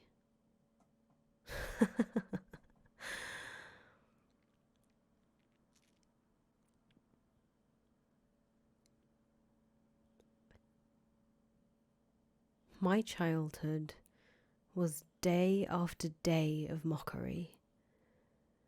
You're just a bunch of nobodies trying to pretend your name means anything, they would say, sneering and glaring. Maria treated me as an equal, but she was the only one. I wanted to show them up, and to do that, I had to rise to the top, or at least high enough that I could laugh at them. My old man wasn't the only one who wanted that. I did too. I had to make them acknowledge that I had value as a man. Who actually wants to go through life being laughed at? I had to make them recognize that what I did had value, and I needed neither love nor compassion to do it. Or that's what I thought.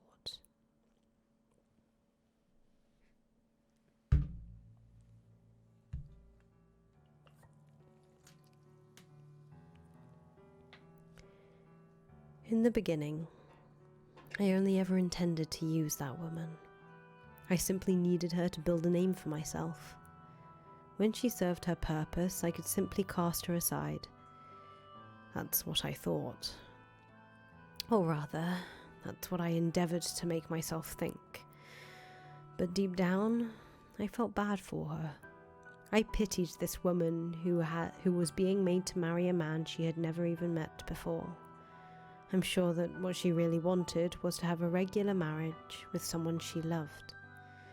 But because her family wanted to cling to their name, she wasn't afforded that opportunity.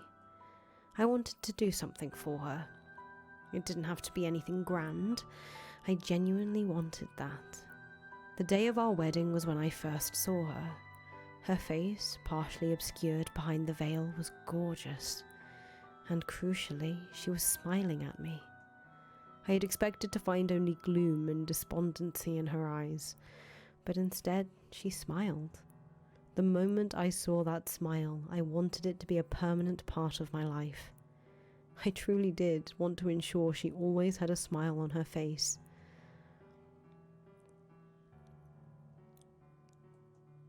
Is this my room? I'm alive? Damn it! I feel nauseous. What time is it? The world's a blur. So hot. You mustn't get up. The doctor said bacteria entered your body through the wound. Because of that, you have a very high fever. What are you doing here? I was told you had been badly wounded, but thankfully it was not fatal. How did you make it out of? Pardon? Oh, I see. Maria opened it. Would you like some medicine to reduce the fever? It should help you feel better. Yes. No. Stay by my side for a bit longer. Is there anything I can do for you? You can ask me anything. My hand. Your hand? Could you hold my hand? If you don't want to, that's fine. Like this? Your hand is quite cold. It probably feels that way because of your fever.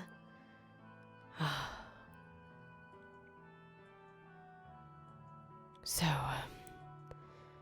yes? I've done some regrettable things to you. Please forgive me. To tell you the truth, from the moment I first saw you, I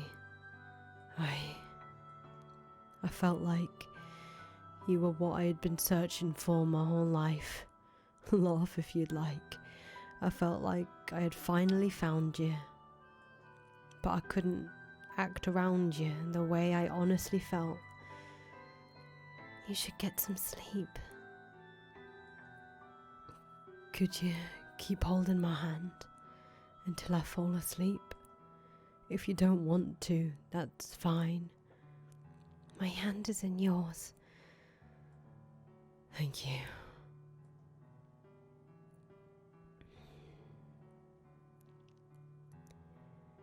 You appear to be quite delirious, Master.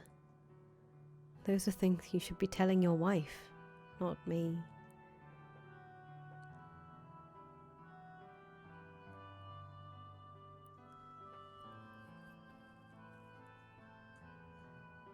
It was all a dream. Of course it was. It wouldn't be that easy. And she would never come to my room. She's involved with other men. Jacopo, may I come in? I have another letter.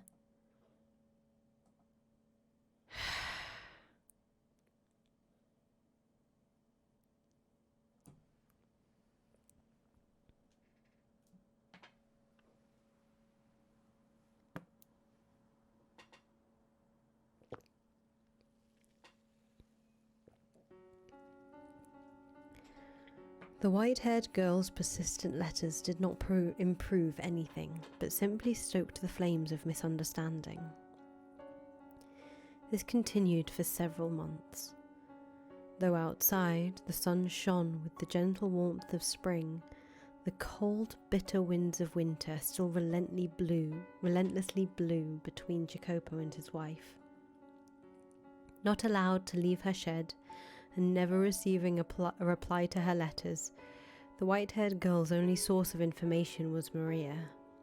Week after week, her circumstances remained the same, but something else was beginning to show signs of change. Her mental state. It's pointless, madam. You're only wasting your time at this point. I saw him throw your letter into the fireplace. He's not going to read anything you write, no matter how much of your soul you pour into it. He cares more about money and work than love. That's the kind of man he is. Just give up and file for divorce already. No. I will get through to him. Everything will go back to normal. I have faith. All my letters may go up in flames, but my faith will not be lost with them. As long as I keep writing, eventually I will get through to him. So I cannot stop. I cannot. Do you have any idea what he says about you, madam? Jacopo doesn't trust you in the slightest. He goes around calling you a witch, a man-eating devil woman. It's awful. There's no one as pure and as beautiful as you. He says I am a witch. Listen to me, madam. He never for 1 second actually loved you. He just wanted the influence attached to your name, wanting to mingle with the upper class. He used you. But last year, when we went out together, he gave me the Fennekiss wheel at the photography shop. He had the owner make it especially for me. He was just trying to win your favour. If he really cared about you, he would have gotten you a paper toy. He wouldn't have got you a paper toy. He would have gotten you something like a ring or a necklace or some perfume, a nice dress. Something women really like. Has he ever given you anything like that?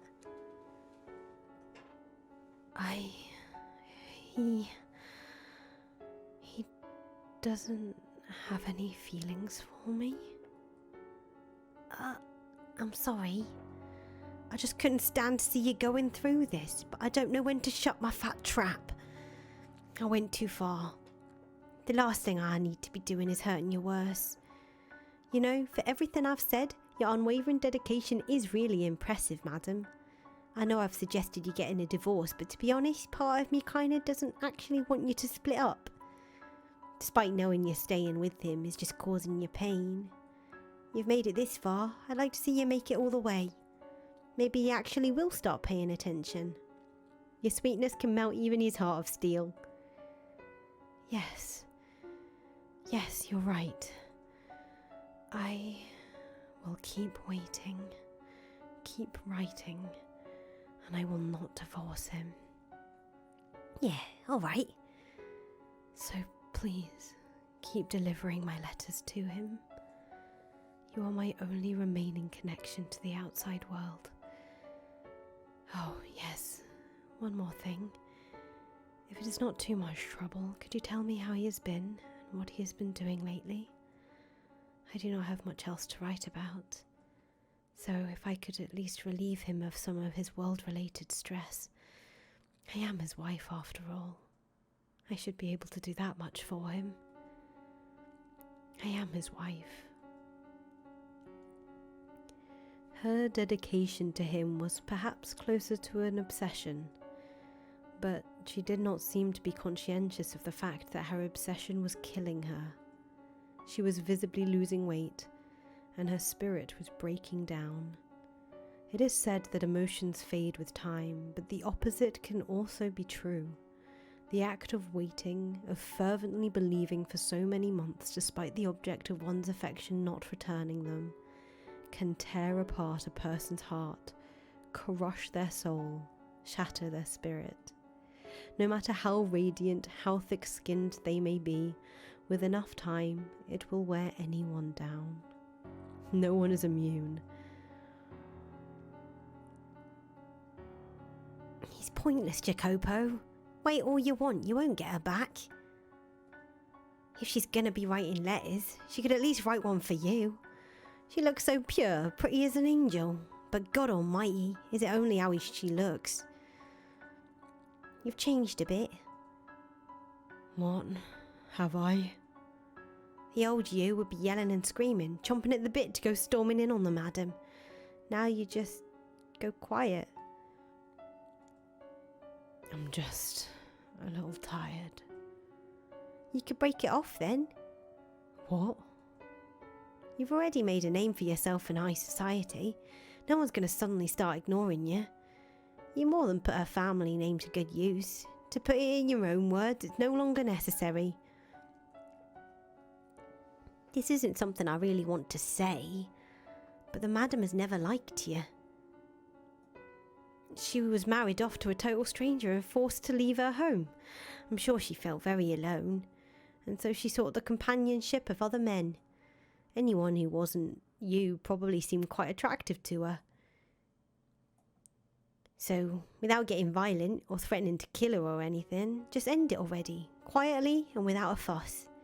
It'll be easier for you that way. I cannot. Because you still love her? That's wonderful, Jacopo. After everything, you still love her? That's just blind, lavish devotion at this point. Perhaps it is a foolish and earthly obsession, but I still do not wish to sever ties with her. I cannot get the image of her smile out of my head.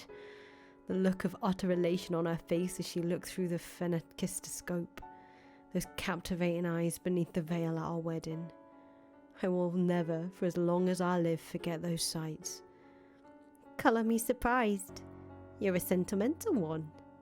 Well, I guess you always have kind of been mushy, haven't you?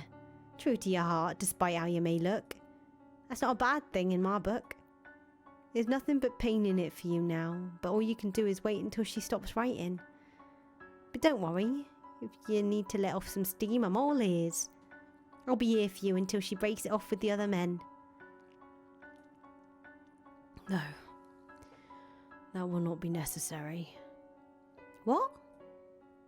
I know very well that things cannot continue on as they are forever.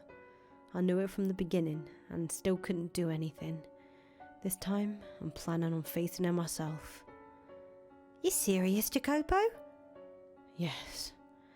I've relied on you for too long. I was afraid of what I might do to her. I didn't want anyone to find out that my wife was being unfaithful. And I thought the best way to ensure that was by locking her up away from anyone else. But the situation is not going to improve unless I do something. If I allow things to continue as they are, sooner or later word of her infidelity will leak. So before that happens, I must face her myself. I must do something. It's probably best if you didn't. I'll tell her anything you want, make sure things start improving. I appreciate everything you've done, and I apologise for getting you involved in our troubles, but I'm going to end it now. No, I must put an end to it. This is a problem between me and her. You might get violent again if you go see her face to face. Yeah, I might. I might do something that would look rather bad for me. But it's reached a point where until the two of us face each other, it's never going to go away. It took me far too long. I wasted too much time trying to find my resolve. See. You'll need a way to break the ice then. Break the ice? Right. If you've got some convenient excuse to talk to her, it'll reduce some tension and make it easier to bring up what you need to bring up, right? Here's an idea. That transcontinental railroad you've been funding, that's supposed to be opening up pretty soon, isn't it? Yeah, it is. There'll be a message by telegraph when it happens, right? You can ask her to be there to hear it. And then you can invite her to ride the first train. You put your heart and soul into this project and it's finally being realised. It's going to be an amazing day for you, and a day like that's ripe for more good things to happen. It's going to be the accomplishment of a lifetime. Don't look so down in the dumps. You're sending trains across this massive continent, carrying on them the people of this country's dreams. Who says you can't stick a dream of your own on it too? Right. Yeah, you have a point. A railroad that spans from coast to coast. She's a sickly girl, which makes it long trips difficult, but this new rail system should make them much less straining. It would allow me to show her the world. Yeah, that's perfect. I'm getting excited myself. Oh, it'll go great, I'm sure of it. Yeah.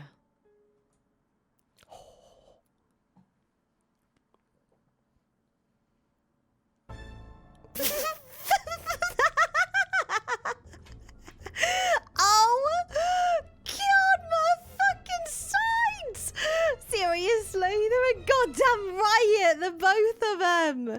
They keep on trusting me and keep getting hurt.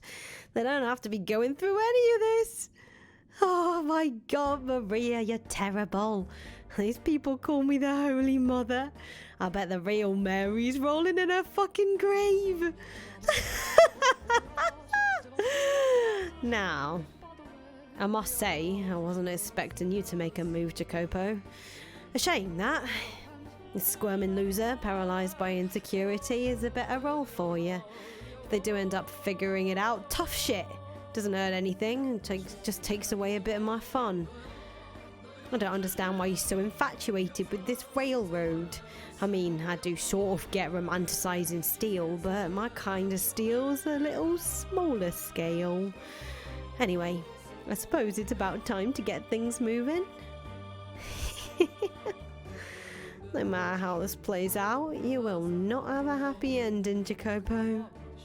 You're gonna get a real taste of just how much I despise you. Maria! Maria! Oh, there you are. What is it? I'm on break now. You were assigned to clean the cellar today, weren't you? Well, head maid's saying it hasn't been done yet. What? I did. I cleaned it. Just a casual once over, but hey. Well, do it again, and do it right this time. Because if you don't, it's going to fall on me. And that's supposed to make me give a damn? I mean it. You take care of it. You get enough special treatment as it is. Yeah, right. I heard you the first time. I'll take care of it. And don't you forget it. Oh, for God's sake, why should I have to be the one to tell her? Is she gone? Ugh, what a pain. Who cares if the damn cellar is clean? Not like anyone's bringing guests down there. Yeesh! I guess I should take care of it. Better than a tongue lashing by the head maid. God, why did I have to be a maid anyway?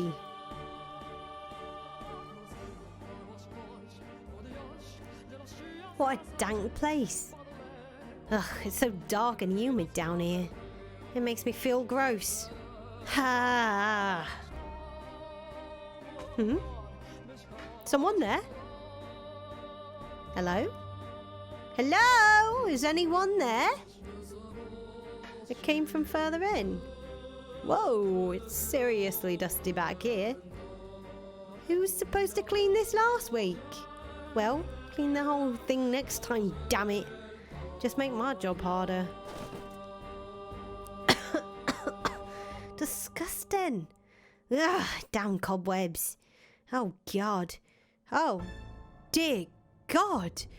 I do not want to clean this. Ow! For God's sake, stack this stuff properly. Now I gotta fix this whole mess. Oh, for the love of... What's this? Something carved into the floor? Never noticed this before. Someone get bored one day? What do we have here? Bah, it's mostly illegible. Let's see. It's not written in English, but my native language. But it's not modern, it's really archaic. Why on earth would an old form of my country's language be carved into the floor of a mansion built here in the New World?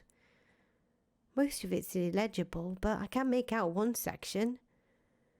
Our lives shall be forfeit to the witch's curse.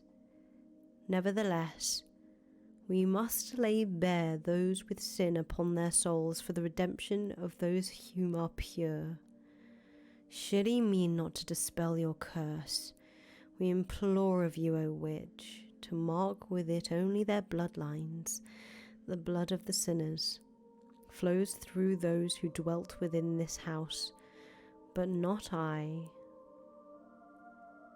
What in the... A witch?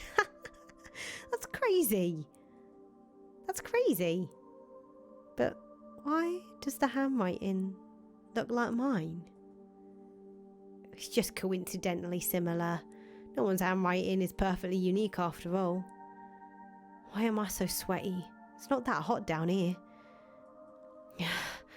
No, forget it. Didn't see a thing. Not a chance it's real. Just a tasteless prank. This is silly. There's something in this box. Is that a painting? Has that always been here? Huh? White hair, fair skin. Is this the madam? But then, why is the face all torn up? And her clothes look really old-fashioned. The painting seems worn and faded too. Something about it feels off. I'm not sure how to describe it. It's very creepy, unsettling. The writing on the floor and this painting. What is with this house? It's just a painting. Nothing to get weirded out over. I bet I know what happened. Jacopo probably slashed it up in a fit of jealousy. He is a simple man. Seeing this probably would have put him in the best mood.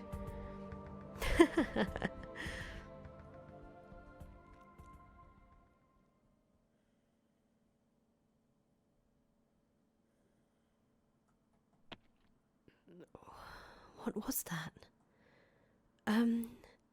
Is someone there? The door is open. Nobody's there. What's this? A painting? Who could have left it here?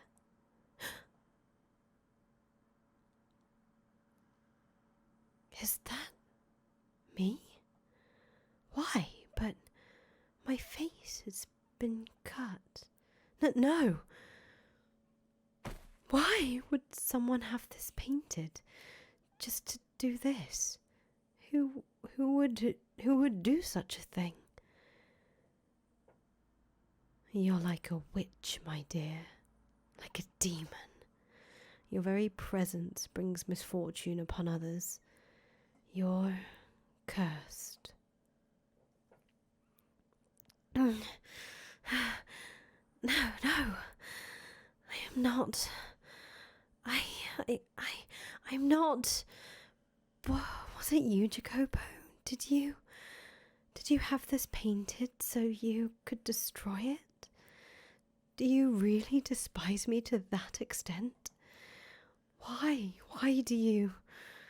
What did I ever do to make you hate me so?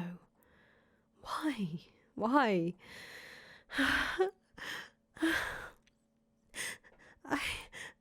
All I'm doing is waiting for you. You worthless tramp. Are those ears only for show? This house has no need of a garden. I always thought you at least had some sense of taste. Silence, it's your fault. Every last thing. And say goodbye to your freedom. I'll kill you.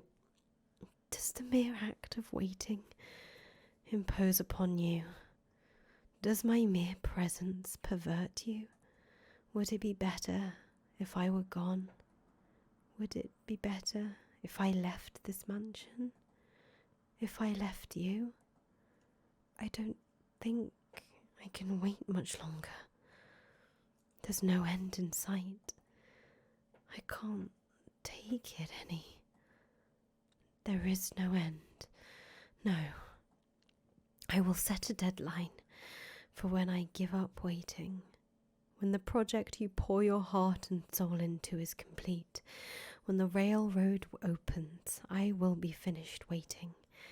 And then it's over.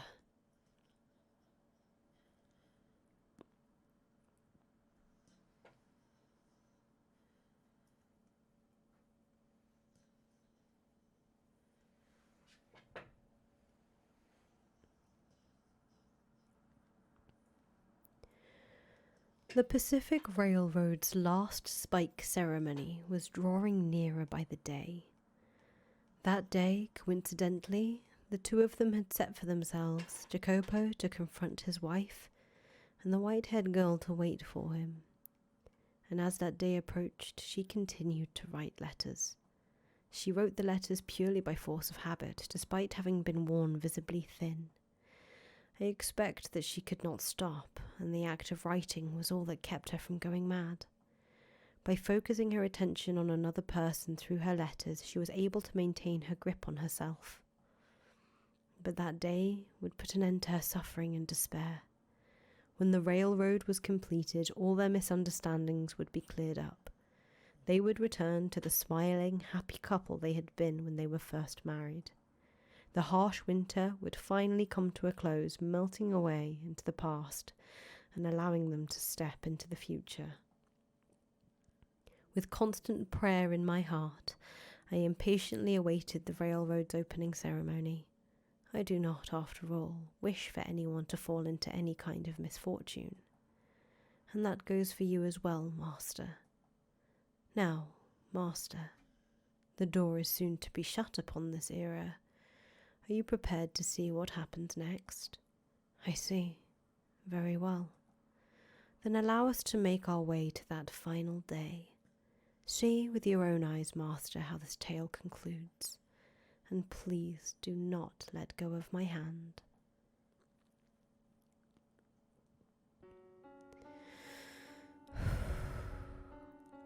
The night before the opening ceremony, the master of the house headed for his wife's shed.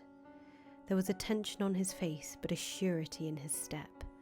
He had found the resolve to speak with her. Having locked her away for so long in the shed like a common prisoner, Jacopo was hardly optimistic about what she might say to him. He had undeniably mistreated her, said heartless and cruel things to her, and even gotten physically violent with her. His actions were inexcusable, even if they were in response to her infidelity. Of course, the very infidelity which had driven him to such behaviour had not, in fact, taken place. But he was unaware of that. There was a chance they would never reconcile their misunderstandings, and that this predicament would not have a positive resolution, but he still clung to a tiny fragment of hope. He wanted to start over with the white-haired girl, to make a new future with her. With that desire burning strong in his heart, he stood before the door to her shed and called out to her. "Are you awake? It's me, Jacopo. May I come in? I won't hurt you. I will not raise my hand against you again. I swear to you, I will do you no harm. I just wish to speak. I would like to have a calm, rational conversation, and as such, I will not enter your room until you have given me your permission. So may I please come in?" You won't even give me a response? Alright, considering how you must feel about me, I shouldn't be surprised. Fine, then you don't have to let me in, but please at least hear me out. Do you remember the day shortly after we met when we took on our honeymoon? If you can even call the little walk we took a honeymoon. I wasn't able to do anything nice for you then either. I had no experience, no interest on how to interact with an upper-class woman like you. I didn't know what I should do for you. And yes, I know that makes me sound juvenile. I have a tendency to say things I don't mean the more perturbed I get. I'm sure I said things to hurt you numerous times that day. However, at the photography shop, when you saw the phenakistoscope, you smiled for me. I was genuinely pleased in that moment. I felt like I had gotten closer to you. I very much doubt that was actually an appropriate present for a noble woman like yourself. Jewels or flowers or something like that. Something beautiful would have certainly suited you better, and I knew that, but I assumed you would have been given gifts like that countless times in the past. You are, after all, a beautiful woman. I did not want to have to compete on the same field as those other men. I wanted it to be special. No, I wanted to be unique to you. No one had ever shown you anything of the sort before, had they?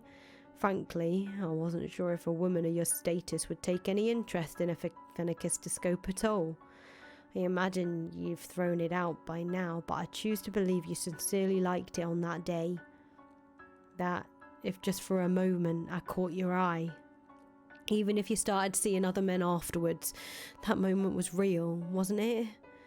Our marriage was, at its core, nothing but an arrangement between our parents, an exchange of money and influence. That was how it began, but that day, I loved you. I yearned to see you smile as if I had loved you my entire life. The Pacific Railroad has finally been completed. That's the project I've been funding. Everyone thought it was crazy, but a railroad now stretches across the breadth of this country. A joining ceremony will be held tomorrow. It's going to be a grand event. Locally, they're planning on doing a gun salute, and the sound of the last spike being driven into the ground will be transmitted across the country via telegraph. I have procured a telegraph so we can listen to it here in the mansion. In your condition, you probably would have trouble handling the crowds at the telegraph station, but here you could celebrate in the comfort of your own home. I suppose what I'm saying is, I want to celebrate this with you. I've made arrangements to make that possible for you because I wish to have you there with me.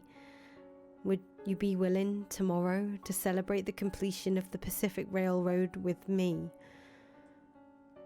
Would you be there at my side? Please, say something. I want to start over. I know very well what I've done to you. You may be at fault with yourself. You may be at fault yourself, but what I did is unacceptable. But what I did was a consequence of my overpowering love for you. I swear it. Why? Why will you not answer me? Say something, anything. Please! Please! You can hear me in there, can't you? If you don't want to, you can just say no. If you do reject me, I'll set you free. I won't hurt you, I promise. The door? It's not locked. Who opened it? Hello? A humid spring breeze brushed against his cheeks. The drawn lace curtains appeared to glow in the gentle moonlight. The white-haired girl was not in her room. Where have you gone? Stupefied, he glanced around his wife's chambers.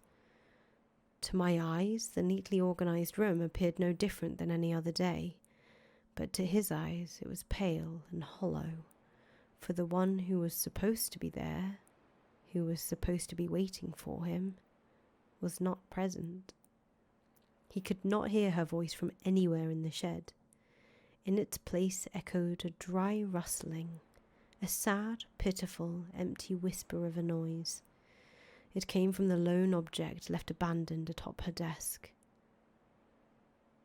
The phenakistoscope.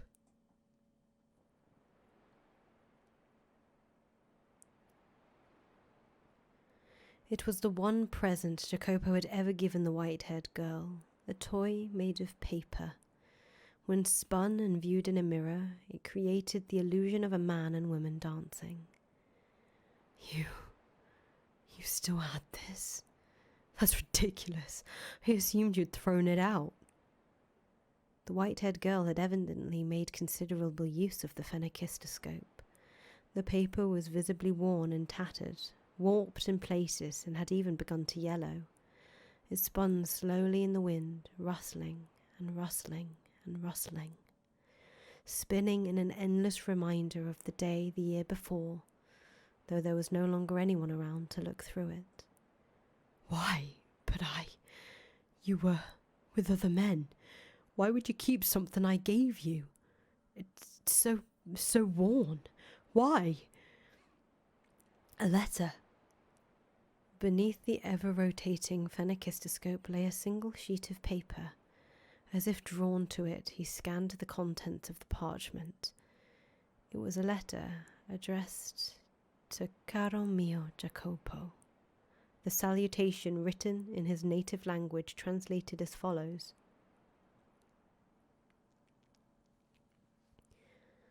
My beloved Jacopo, did the fruits of your dream turn out as you had hoped? I am sure it was wonderful and impressively fast. A train that can travel across a continent as large as this is like something out of a story. I wish I could have been there to see it. I'm sure it would have been quite pleasant, like the day you gave me the Fenakis wheel. Am I being presumptuous? I'm sorry. I thought I would keep waiting for you forever, no matter how much you hated or ignored me. But I made up my mind, so I'm sorry. I decided I would wait for you until the railroad was completed. I foolishly thought that you might invite me to the opening ceremony, but it seems I am not good enough for you. I'm going to take leave of your house, so you needn't concern yourself with me any longer. However, I do have one request. Please do not forget about all the letters I wrote. Think back on them from time to time. Do not burn them all, for they contain my thoughts, my feelings, my words, a record of my love for you. Remember, when you can, that I was always watching you.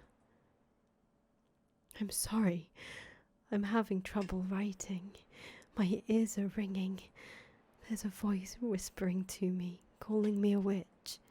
Maybe it's your voice. My vision is blurred. I'm not even sure what is going through my mind. I'm sorry. This was all I was able to write for you. I am truly sorry. I will leave the Fennecis wheel behind. It was my dearest treasure. Farewell. I loved you. 5th of August, 1869.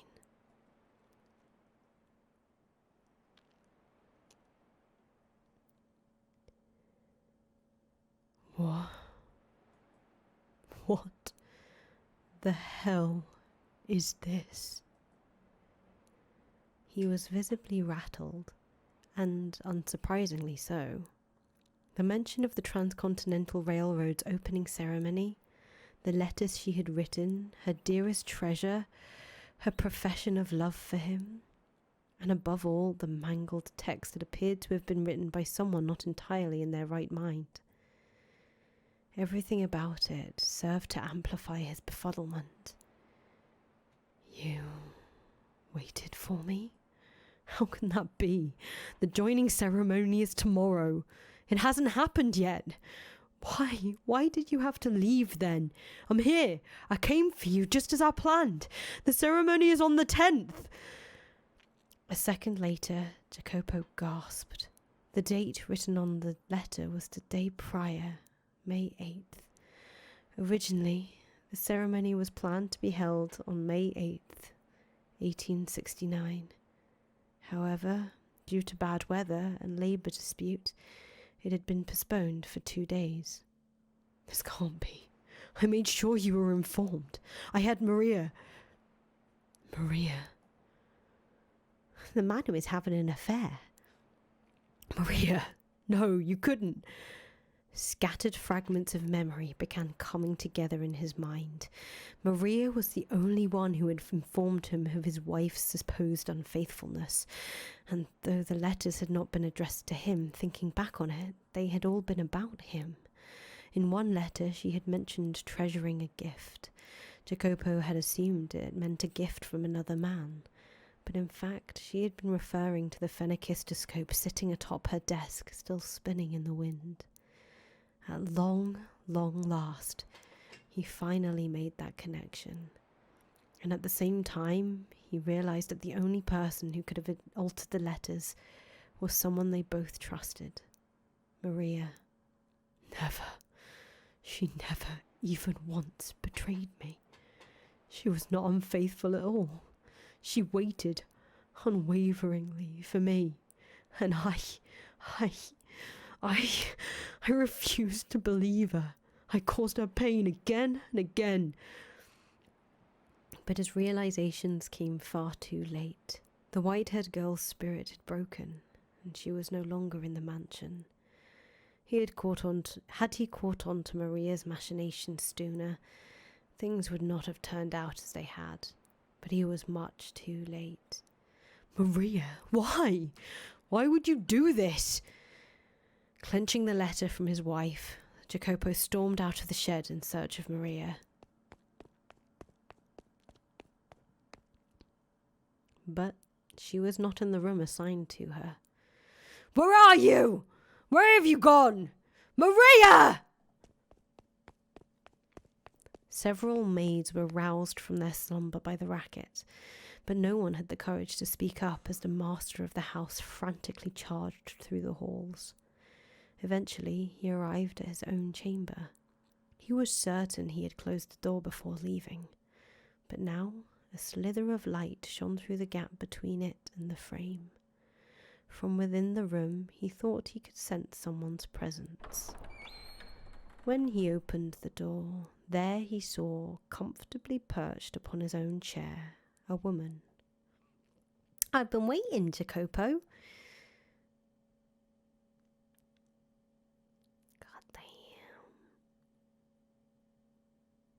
Goddamn. Nice room you got here. Though, I guess it's only natural, you being the man of the house and all. All these fancy furnishings. You do know this stuff's too good for you, right? And then me, I get that barren little maid's room. Drives me up the wall. So hey, Jacopo, clear the air with your little lady yet? Maria! I love that look on your face. I'm guessing you didn't make things better then? You know, good and well, that she's not even here anymore. Well, yeah, but I still wanted to hear you say it, you know. I want to hear from your own mouth that you couldn't keep a leash on your woman, so you locked her up, drove her mad, broke her down, and then she ran away from you. Go on, say something. Climb back on your high horse and start shouting like you always do. Why, Maria? Why would you do this? Why? Why do you think? Because I fucking despise you! I've been trying to figure out how I wanted to end things, but then they just fell apart on their own. The fates are smiling down upon me, I guess. Nonsense. She was waiting for me until the day of the joining ceremony, and I was going to see her on that day. You knew the ceremony had been postponed. That's what you get for putting it all in my hands. For thinking I'm the only one on your side. What? Did you think I'd just tell her like a good little maid? Not a chance in hell! I mean, talk about some fantastic news. You both picked the same day, but you got the dates different.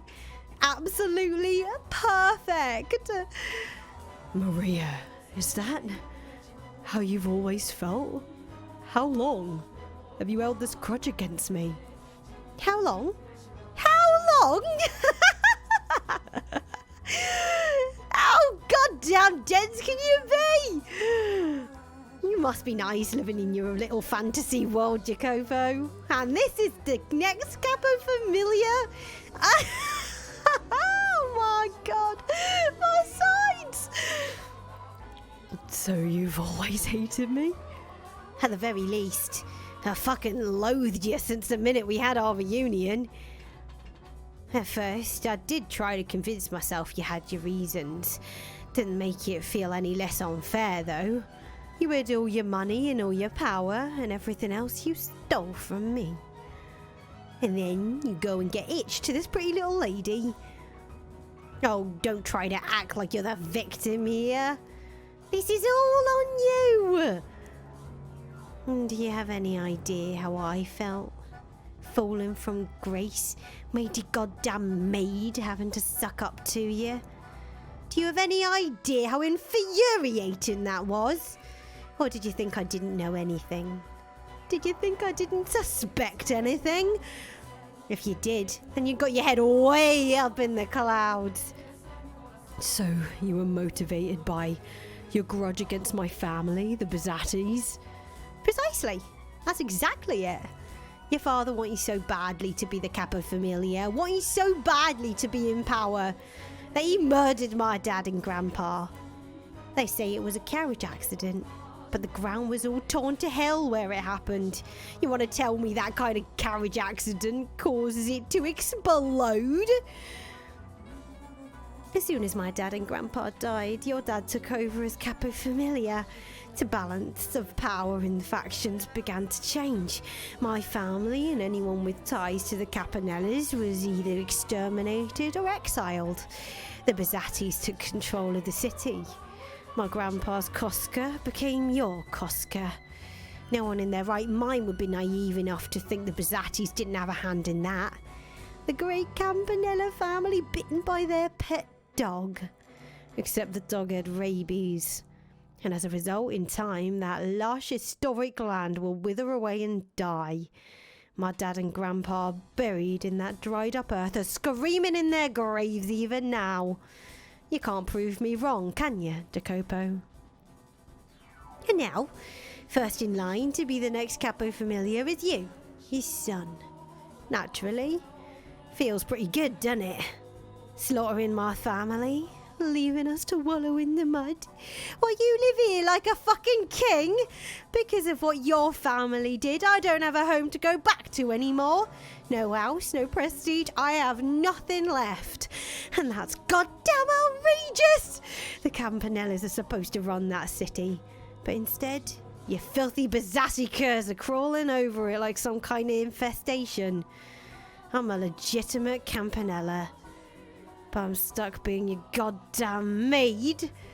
If I hadn't been born a woman, I would have become the next capo familiar after my dad and grandpa died. But because I'm a woman, I couldn't retaliate. I just had to sit on my hands and watch the tragedy unfold. It was absolutely miserable, so I had to make you suffer as well. I had to make you I had to make you twice as miserable as I was. You had no reason to hate anyone but me. Why did you make her part of all this? Did you have some grudge against her too? Not particularly. I actually rather liked the madam. Sweet, pretty, kind-hearted, timid, and fragile. Trusted every word I said. A splendid little toy. You thought of her as your toy.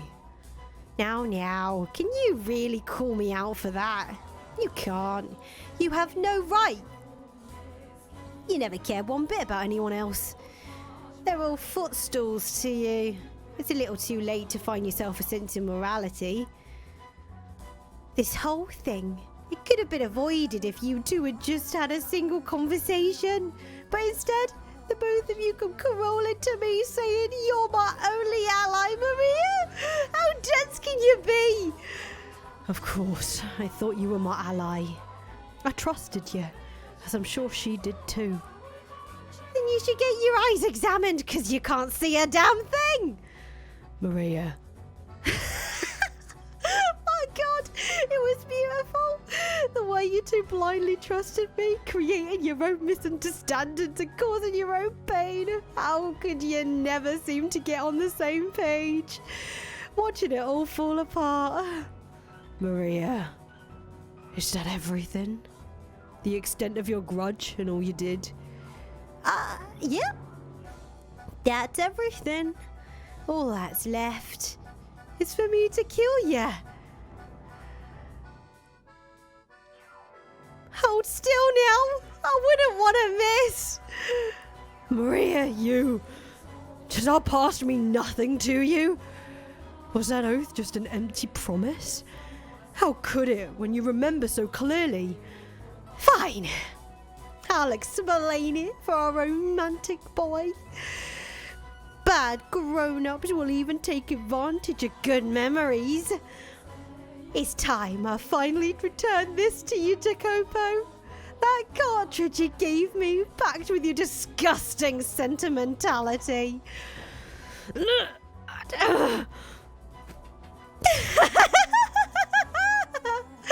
Killing you ain't the end, though. Oh, you Bazzati curs. I'll send every last one of you straight to hell.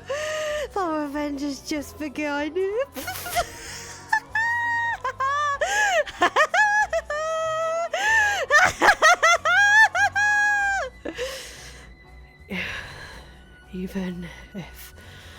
Even if you had been a man, you wouldn't have been a suitable capo familiar.